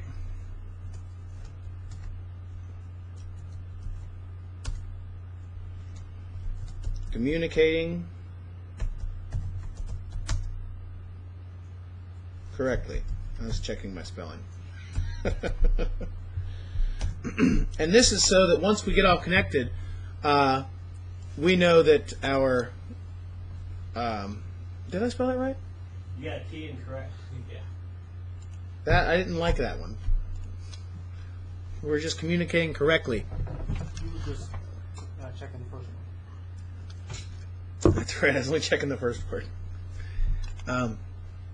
So now that that's done, we're going to go back to our HTML page where we're actually doing our jQuery, and being careful not to go outside of our click event, because as you guys recall, we have the btn submit.click and the open paren and open brace.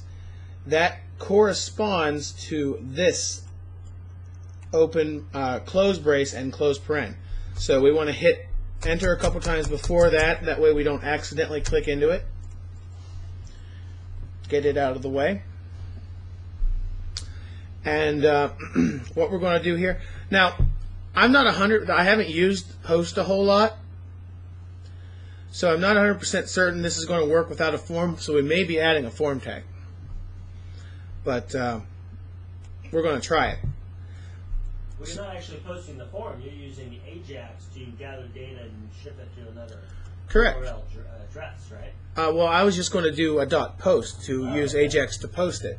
And actually, the more I think about it, the more I think we're going to need that form. Need the form tag? Yeah. So what we're going to do is look it up first because, like I said, I don't use it. What, a form tag? Yes. No, the jQuery post. jQuery form post, okay. And so I see. So I need to tell it. Yeah, that's the other way. So function data result. Okay. Let me see here. Oh, this will work actually. We don't need the form tag because we already have all of our data. So what I got here from this example is I can do it multiple ways. If I want to ignore the results, I just post it to that page, which means it looks like it's going to take the first form it finds. But if I don't have a form, I can actually give it data to send across. Ignoring pass arrays of data. They got all kinds of. Yes, here it is. Here's the one if I actually had a form. What it would do. This is utilizing another jQuery method called serialize. That is really small up there. Is that a little easier to see, guys? All right. This one right here is if we were using a form is actually the one we'd use. If we had a form, say it was named test form, we would serialize it to get it into a format similar to this. jQuery would handle turning it into that. We're going to manually create this time to sort of get a feel for creating a JSON object. And that's what this is. As you recall from the CSS function, we're just going to use a JSON object to move properties and values across to the other side. So we're going to create a variable, var my form data, and we're going to set it equal to a JSON object.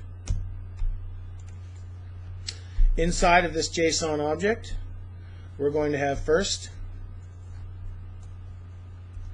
a colon. Well, let me make it a little more clear because that's a little close to our current one. So I'm going to use an fname variable, and I'm going to use my first variable that I created. Literally the word first. After that, I'm going to hit comma, and because I like it easy to read, I'm going to start a new line and kind of move this all down here so that it's kind of done in more of a list that I can easily read without having to go too deeply into the syntax. I'm going to do lname to represent my last name. Just like the first one, we're going to do a colon and then last, another comma, address for my street address,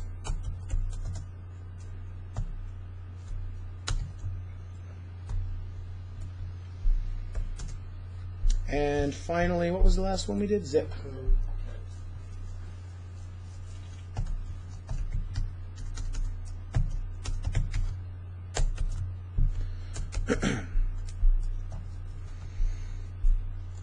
All right, and what that provides me with is a variable named myFormData that is a JSON object containing the 4 pieces of information that I want to send to my AJAX handler page.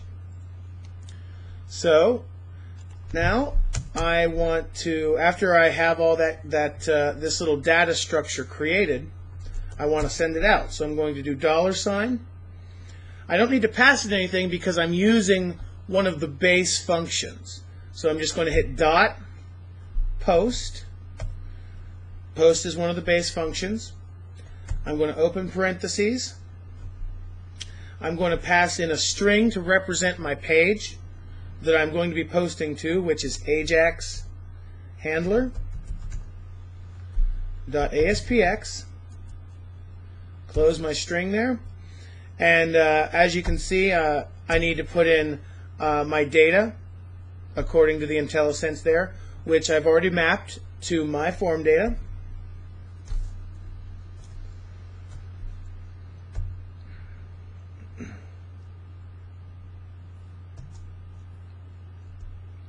Callback, yeah. Here's my callback. Just a little bigger. You betcha I can. Better? Yep. And since I want to fire a very specific function, once my post has completed, I'm going to use one of those anonymous functions we talked about. And I'll explain what in the documentation gave me the idea I could do this. And this completes my line of code. I'm calling the post function. I'm passing it 3 parameters. First one is always going to be the URL that I'm posting to. The second one will always be the data if it is in a mapped type setup here, like a JSON object. Now, say I had just put a function there. If I had just put this function piece here, jQuery has been built smart enough to recognize that that's probably going to be my callback and is not my data. But you don't need to worry about that, since this will probably be the one we'll be using a lot here. So just backspace this, just get it all in one line. It's a little easier to read there. And then JavaScript messes it up. Cursed thing. There we go. Apply to using line wrapping. Okay, so I have my post here, and I have my empty function that has my data here. In this function, inside of this anonymous functions braces, I want it to be able to accept a variable that I know post hands back to it when it's done with everything it says it's going to be do. So I'm just going to use the value result, or excuse me, the variable result to capture that data. So you guys could just copy that into there like I have, and I'll show you how we use that. Now, I told you how in the documentation I was going to show you. Guys got all that? Okay. I knew that we could do all this, and that came from reading this first line here. When you are looking at documentation on the jQuery site, you'll see a lot of the function calls represented like this. I'm trying to see if maybe I can make this a little better, because this is not actually part of what you need to read. So we have jQuery, and the $ can be used interchangeably. I could type jQuery on there, or I could type the $. I prefer the $ since it's faster to type. Required parameters to be passed in will be represented as simply a string with no braces or anything. When you see a markup like this, where you got a square bracket, a comma, and then another variable name, that means it's an optional field. You could easily represent jQuery.post with this line right here.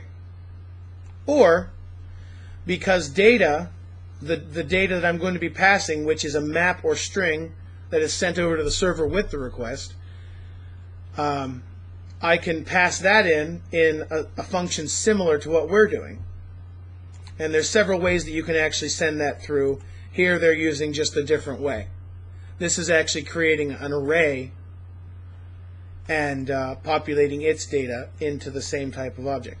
this is going to produce, this .serialize function call is going to produce this, except instead of name and time, it's going to have whatever's in the field names on this particular form that they've selected. Now, another optional that we see, the third and final optional, or excuse me, the not final, but it's the third one, is success, which we see as a function call accepting that will return 3 parameters.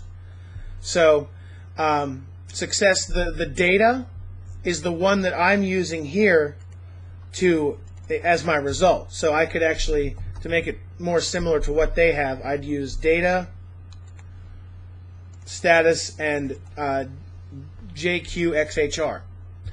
The status and JQXHR are really not important to anything you guys will be doing. This is actually what the server says is the status of the request. Whenever your request goes through correctly, it'll be a 200. If there's ever a problem, it'll be anywhere between a 300 and a 500. And you can, if you want, if you're curious, you can just Google HTTP response status codes, and it will tell you what they all are. What this is it's known as a jQuery XML HTTP response, and all that is fancy name for the actual request. This is the guts of what the browser is sending around in the back end. Now, jQuery handles all of this, so unless you're doing some really hinky stuff, you really don't need to worry about what goes on inside of that object. So 9 times out of 10, the way we did it here, where we're just getting the data side of it, that very first variable that came across, ignoring the other 2, is going to be fine. And jQuery is flexible like that. You don't have to use all 3 of these like you would have to, say, in Visual Basic. The fourth optional one, is a data type, which is usually, you can select JSON to tell it that we're using a JSON object. You can select HTML to tell it that we're using a string. There's a few different options for this parameter. Usually you can leave it blank and let jQuery decide. So for the simplicity's sake, we're just going to give it a URL, the data, and a function that says what to do when we're done. And when it's all done, we want to alert what's been returned. So we're going to alert data dot, I believe it returns as D, top of my head. But we'll find out. Actually, I'm just going to alert data. Expected identifier. Okay, that went away. All right, so now what we've done in these few lines of code is we've encapsulated all of our form variables into one data container, and we have, via AJAX, posted it to another page entirely without even letting the user know that we've gone off of our page. So let's actually see all this in action. Are you going off your page, or are you calling it? Or are you calling it like in the background? I'm calling it in the background. I'm not leaving the page though. So you're not leaving your HTML page. You're calling that okay. Right. The post is an XML HTTP response, so it is asynchronous. So I have my first name, and I'm going to use Firebug a lot here to illustrate what's going on, because a lot of it is, like Jason said, in the background. So I'm going to just fill in some bunk data here. Numlock's not on. 155. All right, I'm going to click Add New Customer. Everything's validated, and looks like nothing happened. Yep, that is official. What might have happened, your handler isn't really doing anything, so... Did you save your handler? No, I did. I did save my handler, but I didn't save my front end. I just want to show you guys what happens when you do a bunch of code and then don't save.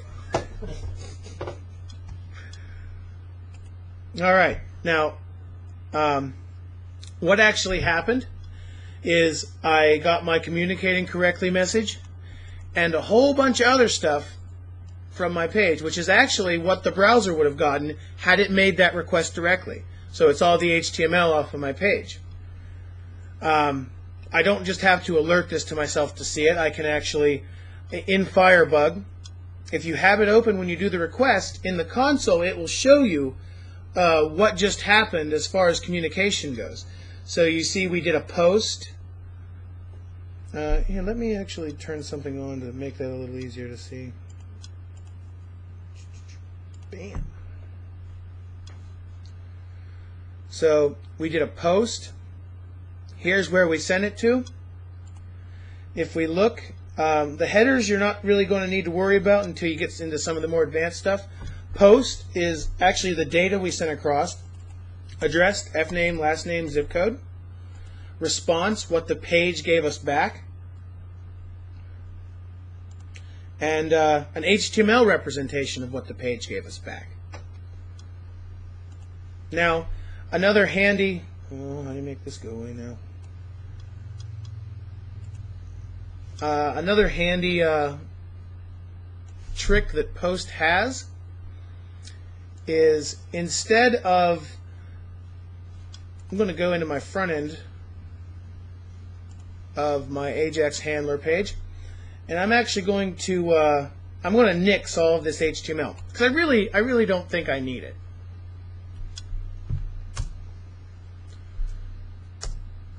And I'm just going to put a div there.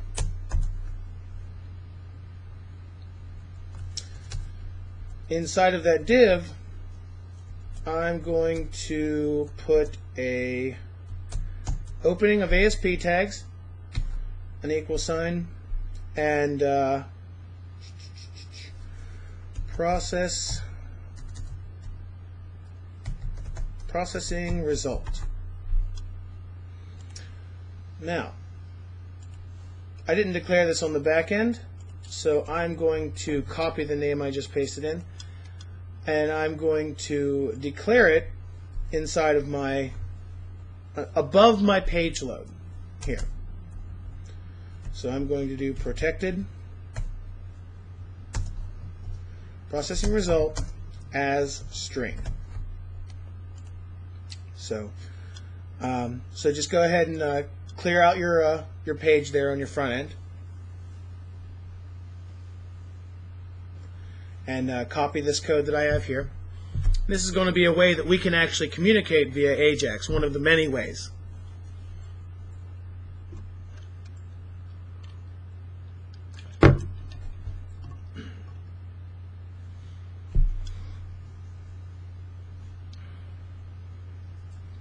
And your Visual Studio will give you warnings, but since we're going to be using this page as a page fragment, and we can't really tell Visual Studio we're going to do that, we're going to ignore them.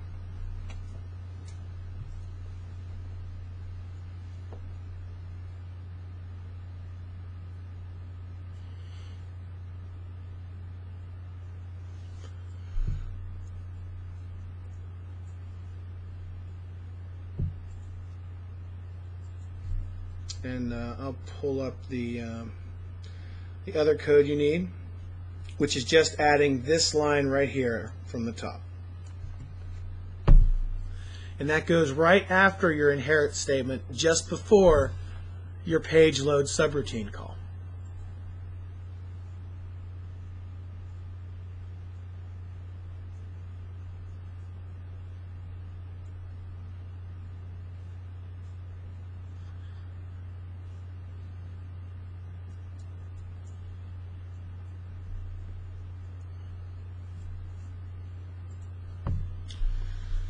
We're also going to make a quick change here, and just to make sure that our new design is working correctly, we're going to change processing result equals communicating correctly. And we're going to save wherever appropriate. Now, we didn't change anything except for the front end code and where our new communicating correctly is getting attached. Nothing on the actual jQuery page changed. So that being understood, we actually don't have to refresh this page, since we're going to be calling out for a new version each time we click this button here. So as you can see, this is my old request that I made. This is my old request here. I'm going to go up here and click Add New Customer again. And if you look, this is the new markup from my AJAX handler page. So I'm going to go down here and I see that second request returned back at 200. Got the same post and got a new response. And of course, there's the HTML representation. I want to actually use this in my jQuery page. That's why I'm having it return me HTML. So I want to do $,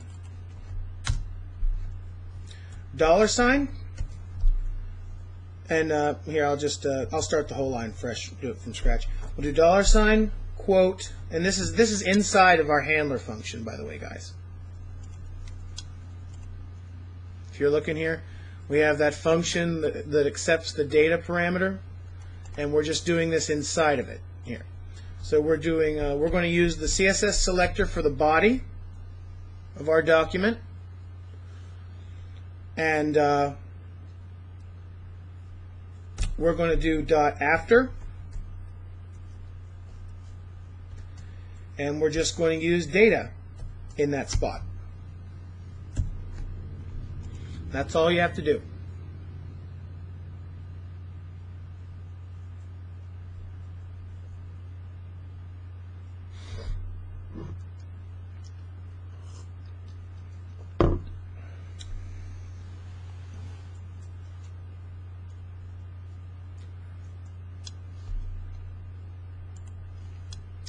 Alright, now in order to make sure that this is up and running like the way we want it, I'm going to refresh everything because I did change my front end, so I need to refresh. And I'm going to click Add New Customer. And as you can see, when the post finishes, it takes the HTML and appends it to my document in an AJAX request. So now that I know that I've validated everything on the JavaScript front end, I can treat this page just like any other post back. In the page load, if request, if you guys are ready, I didn't give you a chance to really take a look at your page. Just move along. So we're going to go back into the AJAX handler back-end code, and inside of the page load subroutine, the sub, we're going to start an if statement. If request.form is not nothing, and that if statement is going to be where we're going to do a lot of our work. Now, you remember last time we did a lot of if page.isPostBack, and we were able to use access variable names like this. That's not going to be true this time, because we're not actually using .NET the whole way through. The only reason we can actually, like, say in our store application, the whole reason we were allowed to use like txt firstname.txt was because .NET actually used smoke and mirrors to create these variables on both sides and make them operatable within the code. Since we're not doing that, we're doing it the more hardcore method. So let's first create our variables to contain our information. So we'll just do fname, lname, street, and zip as string.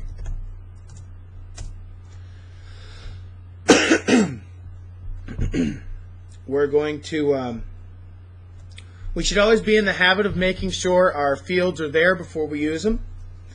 So for each one of these, we're going to put a short if statement before it. So if request.form, and then we're going to open parentheses and start a string. And we're going to use the name that we gave first name from our post here. You can see where this all matches up. If we look in the post section, we have address, fname, lname, and zip code.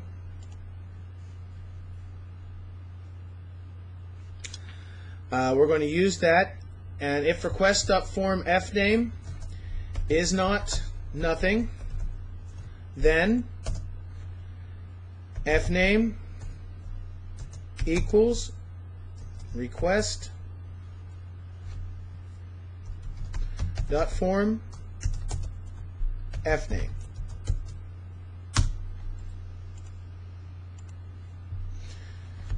And I'm going to hit enter. And that's your whole line of code.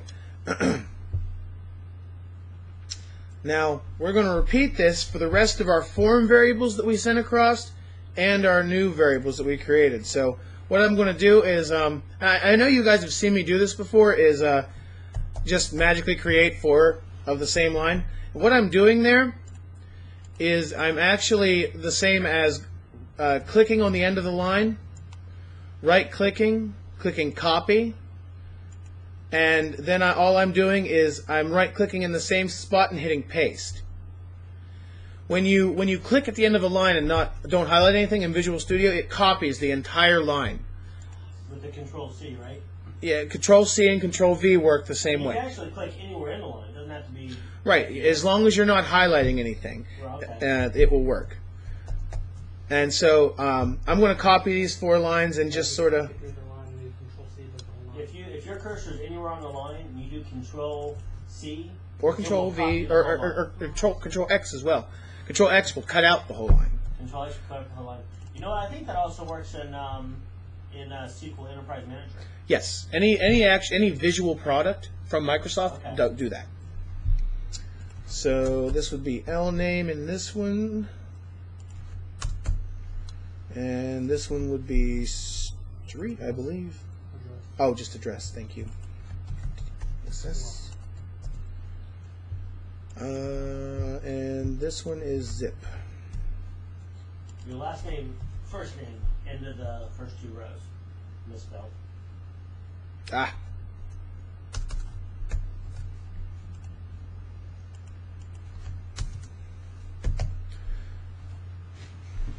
Did anybody test out that Control-C, Control copy paste all lines? Did both of you get it work? You just Control-C on that line up above. Yeah, but you got it to work. John, I think you're in the. I'm gonna stop. Deleted some stuff. Oh, okay. Well, let's we can get you caught up. Or you want me to email you these? Yeah, I guess. When I deleted this stuff, I deleted something else, and then I couldn't go back. When I got behind, it was really. Oh, okay. Is this the original page, or did you delete the other page? Yeah, this is the original. If you hit the undo, it should. It doesn't take me back. Oh, okay. I see what happened. You might have hit space or something. Yeah, and then I got way behind when I just started watching it. Okay. Well, yeah. I'll email these out, and we'll continue along since we only have half an hour left. I'll make sure I get these out though. Okay. And you shouldn't have to wait on it like you did for the video last week. All right. So here I'm actually, you see I'm using, I have them all. I should have them all in variables now. And I'm going to just take my processing result string, and I'm just going to confirm that I got everything.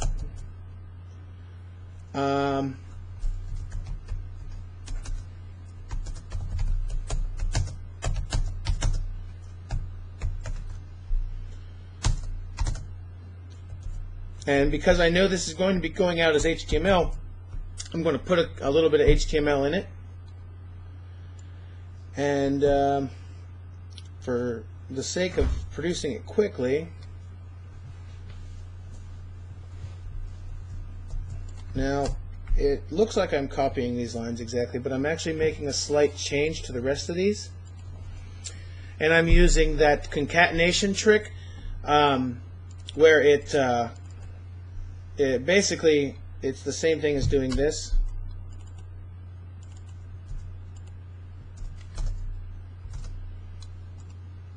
Is what these are. So I'm just going to use that to actually to type out the rest of my stuff. So we'll change L name, and we'll get street.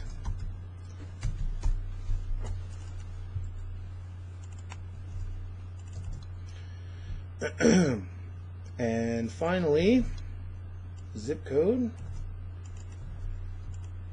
on there. Now, there's one warning here that's actually causing me a little bit of concern, and that's these have been used before being assigned a variable. Now, one way around that is actually dimensionalizing them a little differently, and that's like this.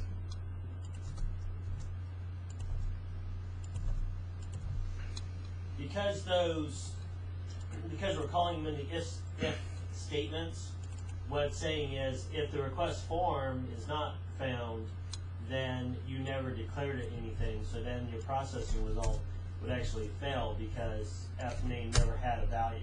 Correct. Okay. So you're giving every variable a default value just to make Visual Studio's happy.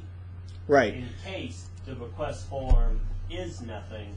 And that's usually the safest way. Result does not fail. Well, it's usually the safest way and the easiest way when working with variables that you're filling with some sort of, with any unknown data source, is initializing them to something empty, like an empty set for strings, or a 0 for integers, or today's date for dates. If you're working with objects, create a new object. But that's only when working with these, like request.form is considered a dirty data source, and the reason it's dirty is because it's not marshaled by anything on your server.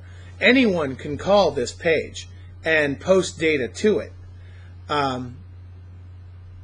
You don't know exactly where the source is, so you can't make any assumptions as to what's being passed through.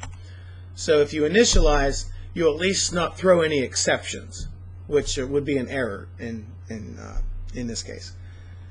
So now that we have some method of showing that we have everything across the wire, we're going to save and of course test it one time.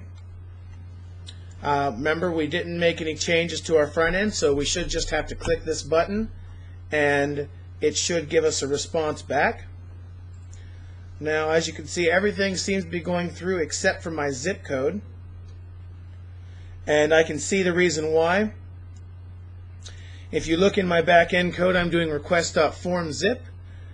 And here in my post, I can see that I'm sending it across as zip code. So that's an easy bug to fix.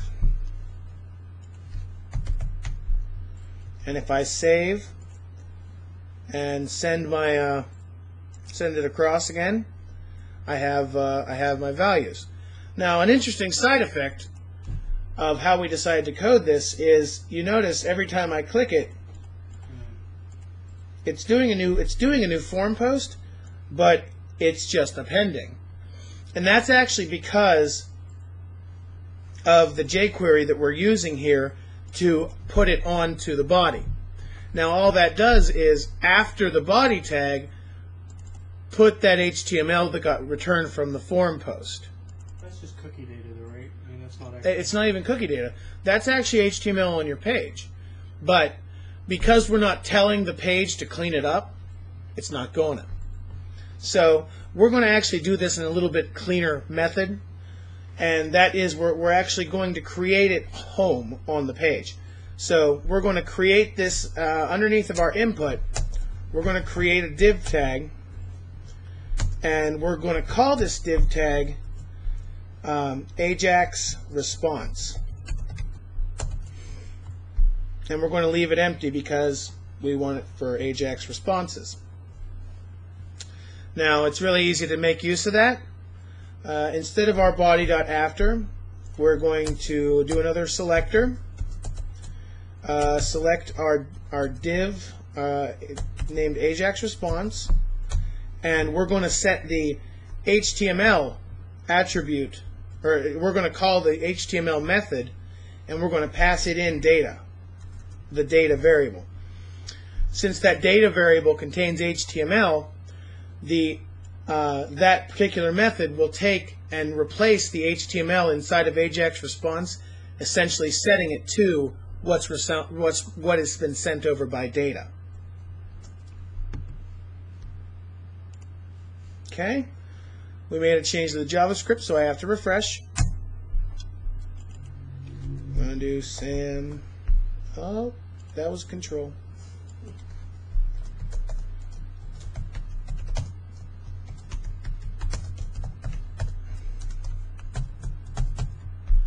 All right, and I'm going to click Add New Customer.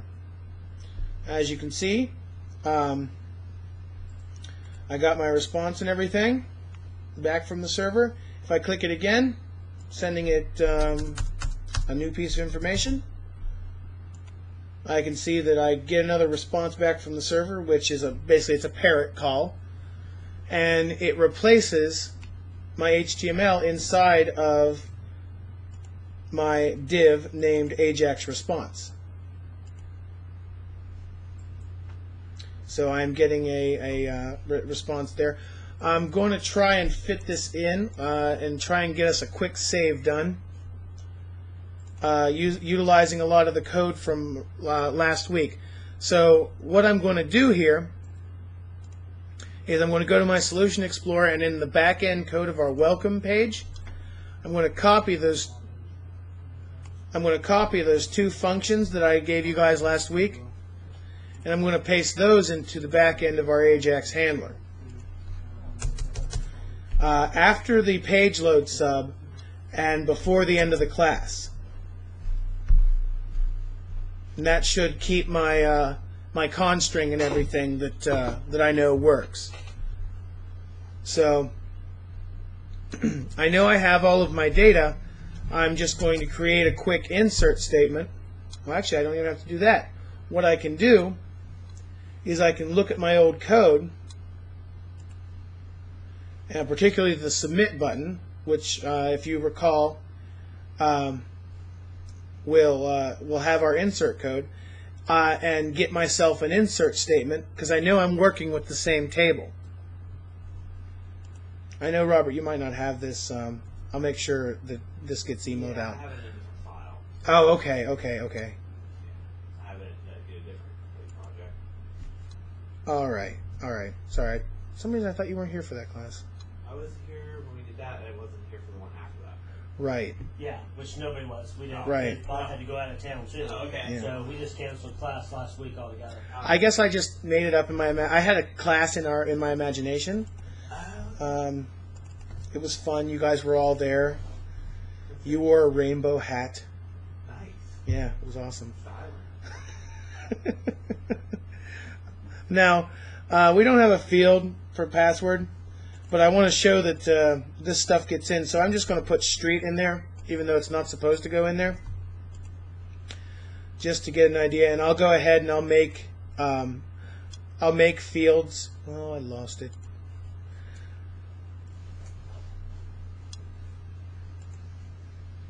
There we are.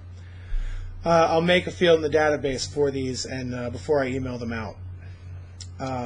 So there I have my SQL. I'm creating my SQL statement like we did last week, and then I'm just going to do a simple call to our execcon, or excuse me, our execute SQL function, and pass it SQL.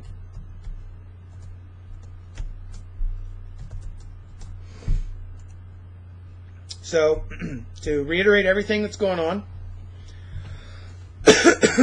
we've kind of disconnected our front and back end. and we're using jQuery to bridge the gap, and AJAX. So in our front end code, whenever they click button submit, we fire a function that creates variable containers in JavaScript, captures the values of the inputs on the form into those variables, one at a time validates that the values captured into those variables meet criteria that we consider correct. If they don't, update the styles of that corresponding input and append a span and a BR tag to the HTML document, letting the user know what needs to happen in order to fix the problem that's being exhibited. We do that for each of our individual fields and variables. Then, once we know that we have everything, we use a variable to store my form data, which is a JSON object containing first name, last name, address, zip code. And then we use the post function of jQuery to post our information to the page AJAXHandler.ASPX. There's our information, and when jQuery has completed posting this information to this page, it executes this function that we've passed in as the third variable to the post method call. This function takes whatever the page responds with and sets that page's HTML to the contents of the div with the ID AJAX response that we've created down here. And I'm just going to clean up the code a little bit, and we're going to save. Once it posts everything, that's handled on the AJAX Handler.ASPX page. We first make sure that there has been something posted by checking that request.form is not nothing. We create and initialize 4 variable containers. We initialize them blank. We confirm that the particular value of the request.form for each respective container is not nothing. Then we use that value in the request.form to fill that container with a new value. We do this for each one respectively. Then we create a processing result, which is a string showing every piece of data separated by BR tags. And then we create a container initialized to blank for our SQL. Then we create our SQL statement utilizing the data. We're just going to be putting the street address into the password field of the database. And then we send the SQL statement to our execute SQL statement, which runs it appropriately against the SQL database, and which should add it. Now, the processing result gets returned to the front end, which goes back to our jQuery post, and the cycle is complete. So let's see it happen. Now that I've talked it up all that. So this is a test. We're going to click Add New Customer. And as we can see, we had everything posted. We got a response back correctly. Now let's take a look at our database and make sure that it actually went in there. So we're going to click on our Server Explorer, click on the Customer table, and click Show Table Data.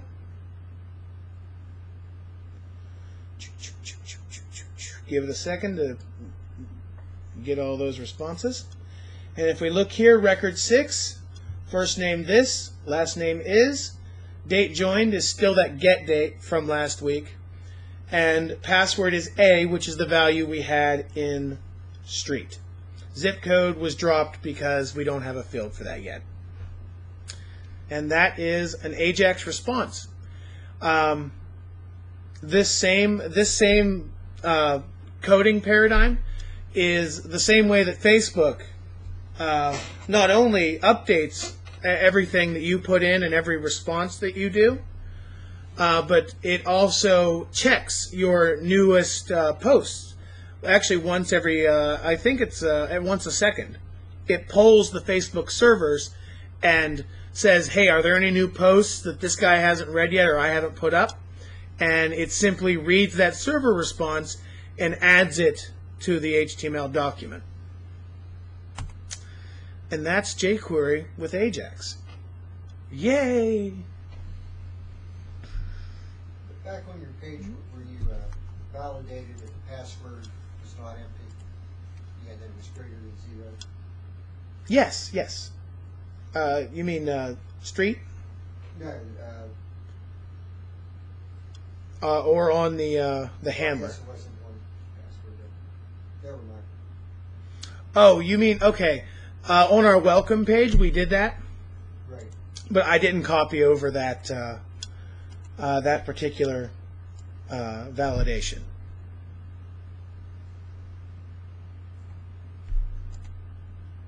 I just actually, all I copied was this piece of information right here. Well, on that page, what if you wanted to say to limit the passwords to no more than 10 characters? Oh, what you would do there? Can you combine the... You can actually do it on the front end HTML by creating a max length. Yes. property. And you can even do it both ways at the same time. If you wanted to add an extra piece of criteria to this if statement, another check, you would use else if,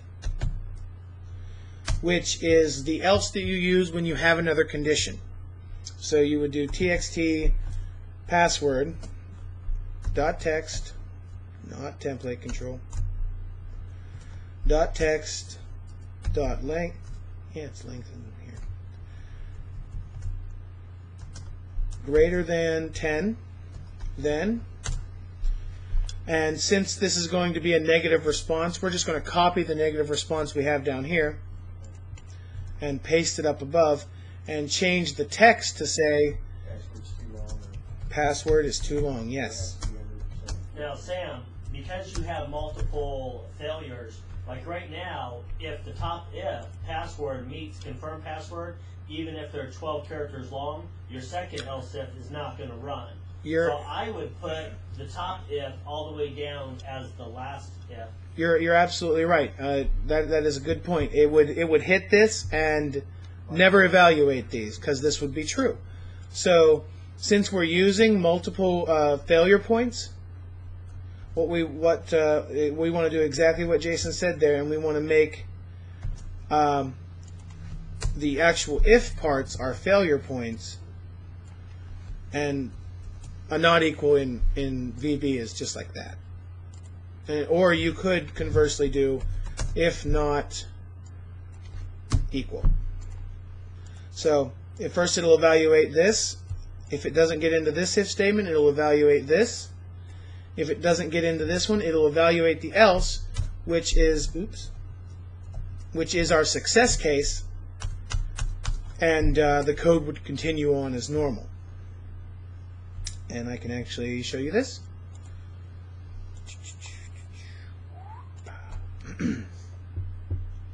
That's a good point, Jason. I didn't notice that. Alright, so I have my page here, and I have Sam Henderson, and I have a sweet page that, oh, that's already long enough. I have a sweet page. And I'm not going to type it in because I'm too good to confirm my password. I'm going to try and create it. And it throws me back an error. So I'm going to, okay, I have a sweet page. I have a sweet page because I like my page so much I can type it twice. but it's too long, and it hits our second if statement. So, learning my lesson, Whatever. I make it ASDF, because I'm all about security. And I click Save, and my Sam Anderson was added to the database. A simple refresh. I don't want to do that. Renavigating to the page would show you this in our record set. And if I wanted to edit that because I decided my password was unacceptable, I like FDSA better, I can update that. But yeah, that's how you do the additional validation. Alternately, if you just have, well, it doesn't really apply in this case, but you got me thinking about it. Another decision structure that you might come to see in Visual Basic, and you'll actually see in that ASP.NET book, is the switch, or excuse me, select case. It's a switch in JavaScript. So you would actually do something like this. Is it select case? Yeah. Oh, I gotta have a variable. Yeah. Select case, text password out text. Well, oh yeah, you're right. That's a good call. That's a good idea. Text t password dot text dot length and case. Well, actually, you already set password as a string, so you could just use password. That's true, but this is pretending that this isn't here. Well, I mean, what I was thinking is you could check if less than 5, password weak.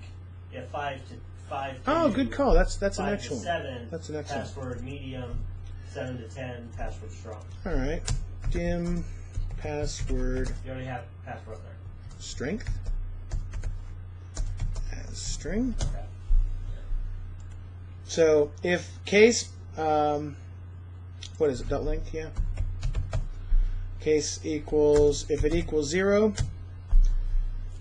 password strength equals terrible. Case greater than 0, or what is it? I don't think I can do an or. I don't think you do an or in a case. What is that? Yeah. Well, you can do a case less than 6 or less than 5. Yeah, good call. Less than 5. Password. Yeah. Okay. Yeah, because it's short circuits. You're right. Password Yeah, is the one it comes to first, that's going to be it. right. But I marked that one low.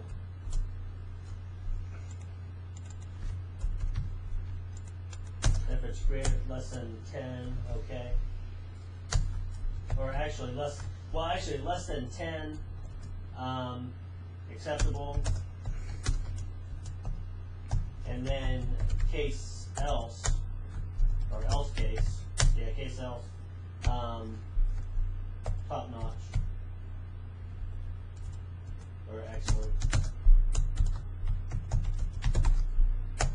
Now, is that how you? I didn't know you could use is, like case is. Actually, VB did that. Did they? Yeah. Oh, really? Wow. Cases. Wow. You can use it either way. VB really doesn't care. The autocomplete did that when I hit enter. So one of the things that I noticed by flipping through this book is it teaches a lot of things that we just haven't covered yet. Things such as this case statement and building arrays and different ways of working with your strings, different ways of concatenating, strings together. And it's nothing more or less complex than we've already done. It's just, things that we haven't been really introduced yet in class. Yeah. So what I've to walk you guys through the code. Here we're validating.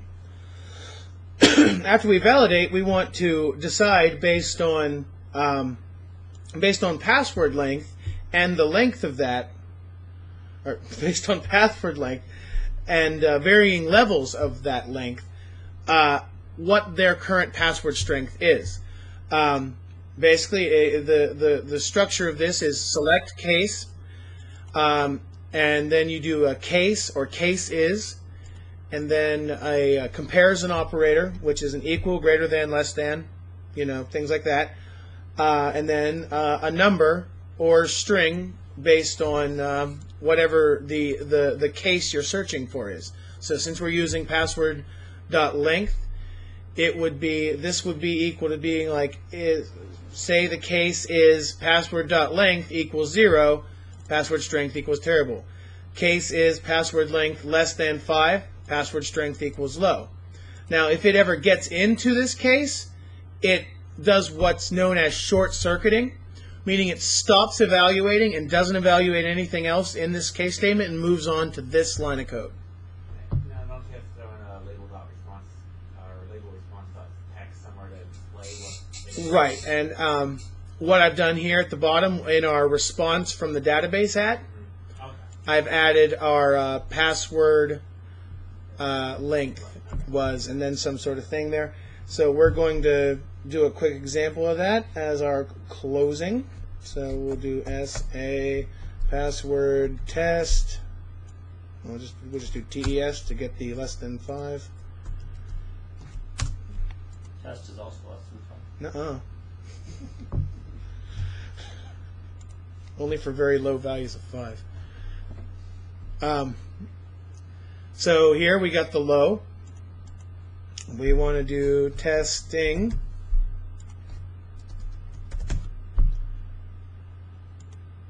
So we got an acceptable for that one. What is it, greater than 10? Yeah. Or, yeah. Or 10? Or equals 10. So testing 1, 2, 3. Yeah. Oh, we didn't get terrible. It has to equal 0. Testing. Which you can't because we validate that it's there. validate that there's something there.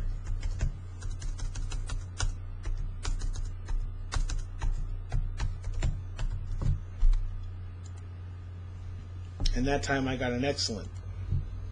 I can count to over 5. And that's a select case. That's for that's just basically another decision structure that you want to have in your belt. And you'll come to many uses for it. I'm just not very good at thinking of them off the top of my head until I've actually encountered one that I need. They actually look cleaner than an if statement. Let's say that somebody was passing in a word and you had a lot of different checks. You could do if word equals this, then do something else. If word equals that, then do something else. If word equals this other thing, then do something. This is actually less code. You just do select case word, case Bob, then do something. Case Robert, then do something. Case Sam, do something. And it's actually less code overall, faster to type, may look a little bit cleaner than a large if else statement. Absolutely. You guys have any questions before we wrap it up?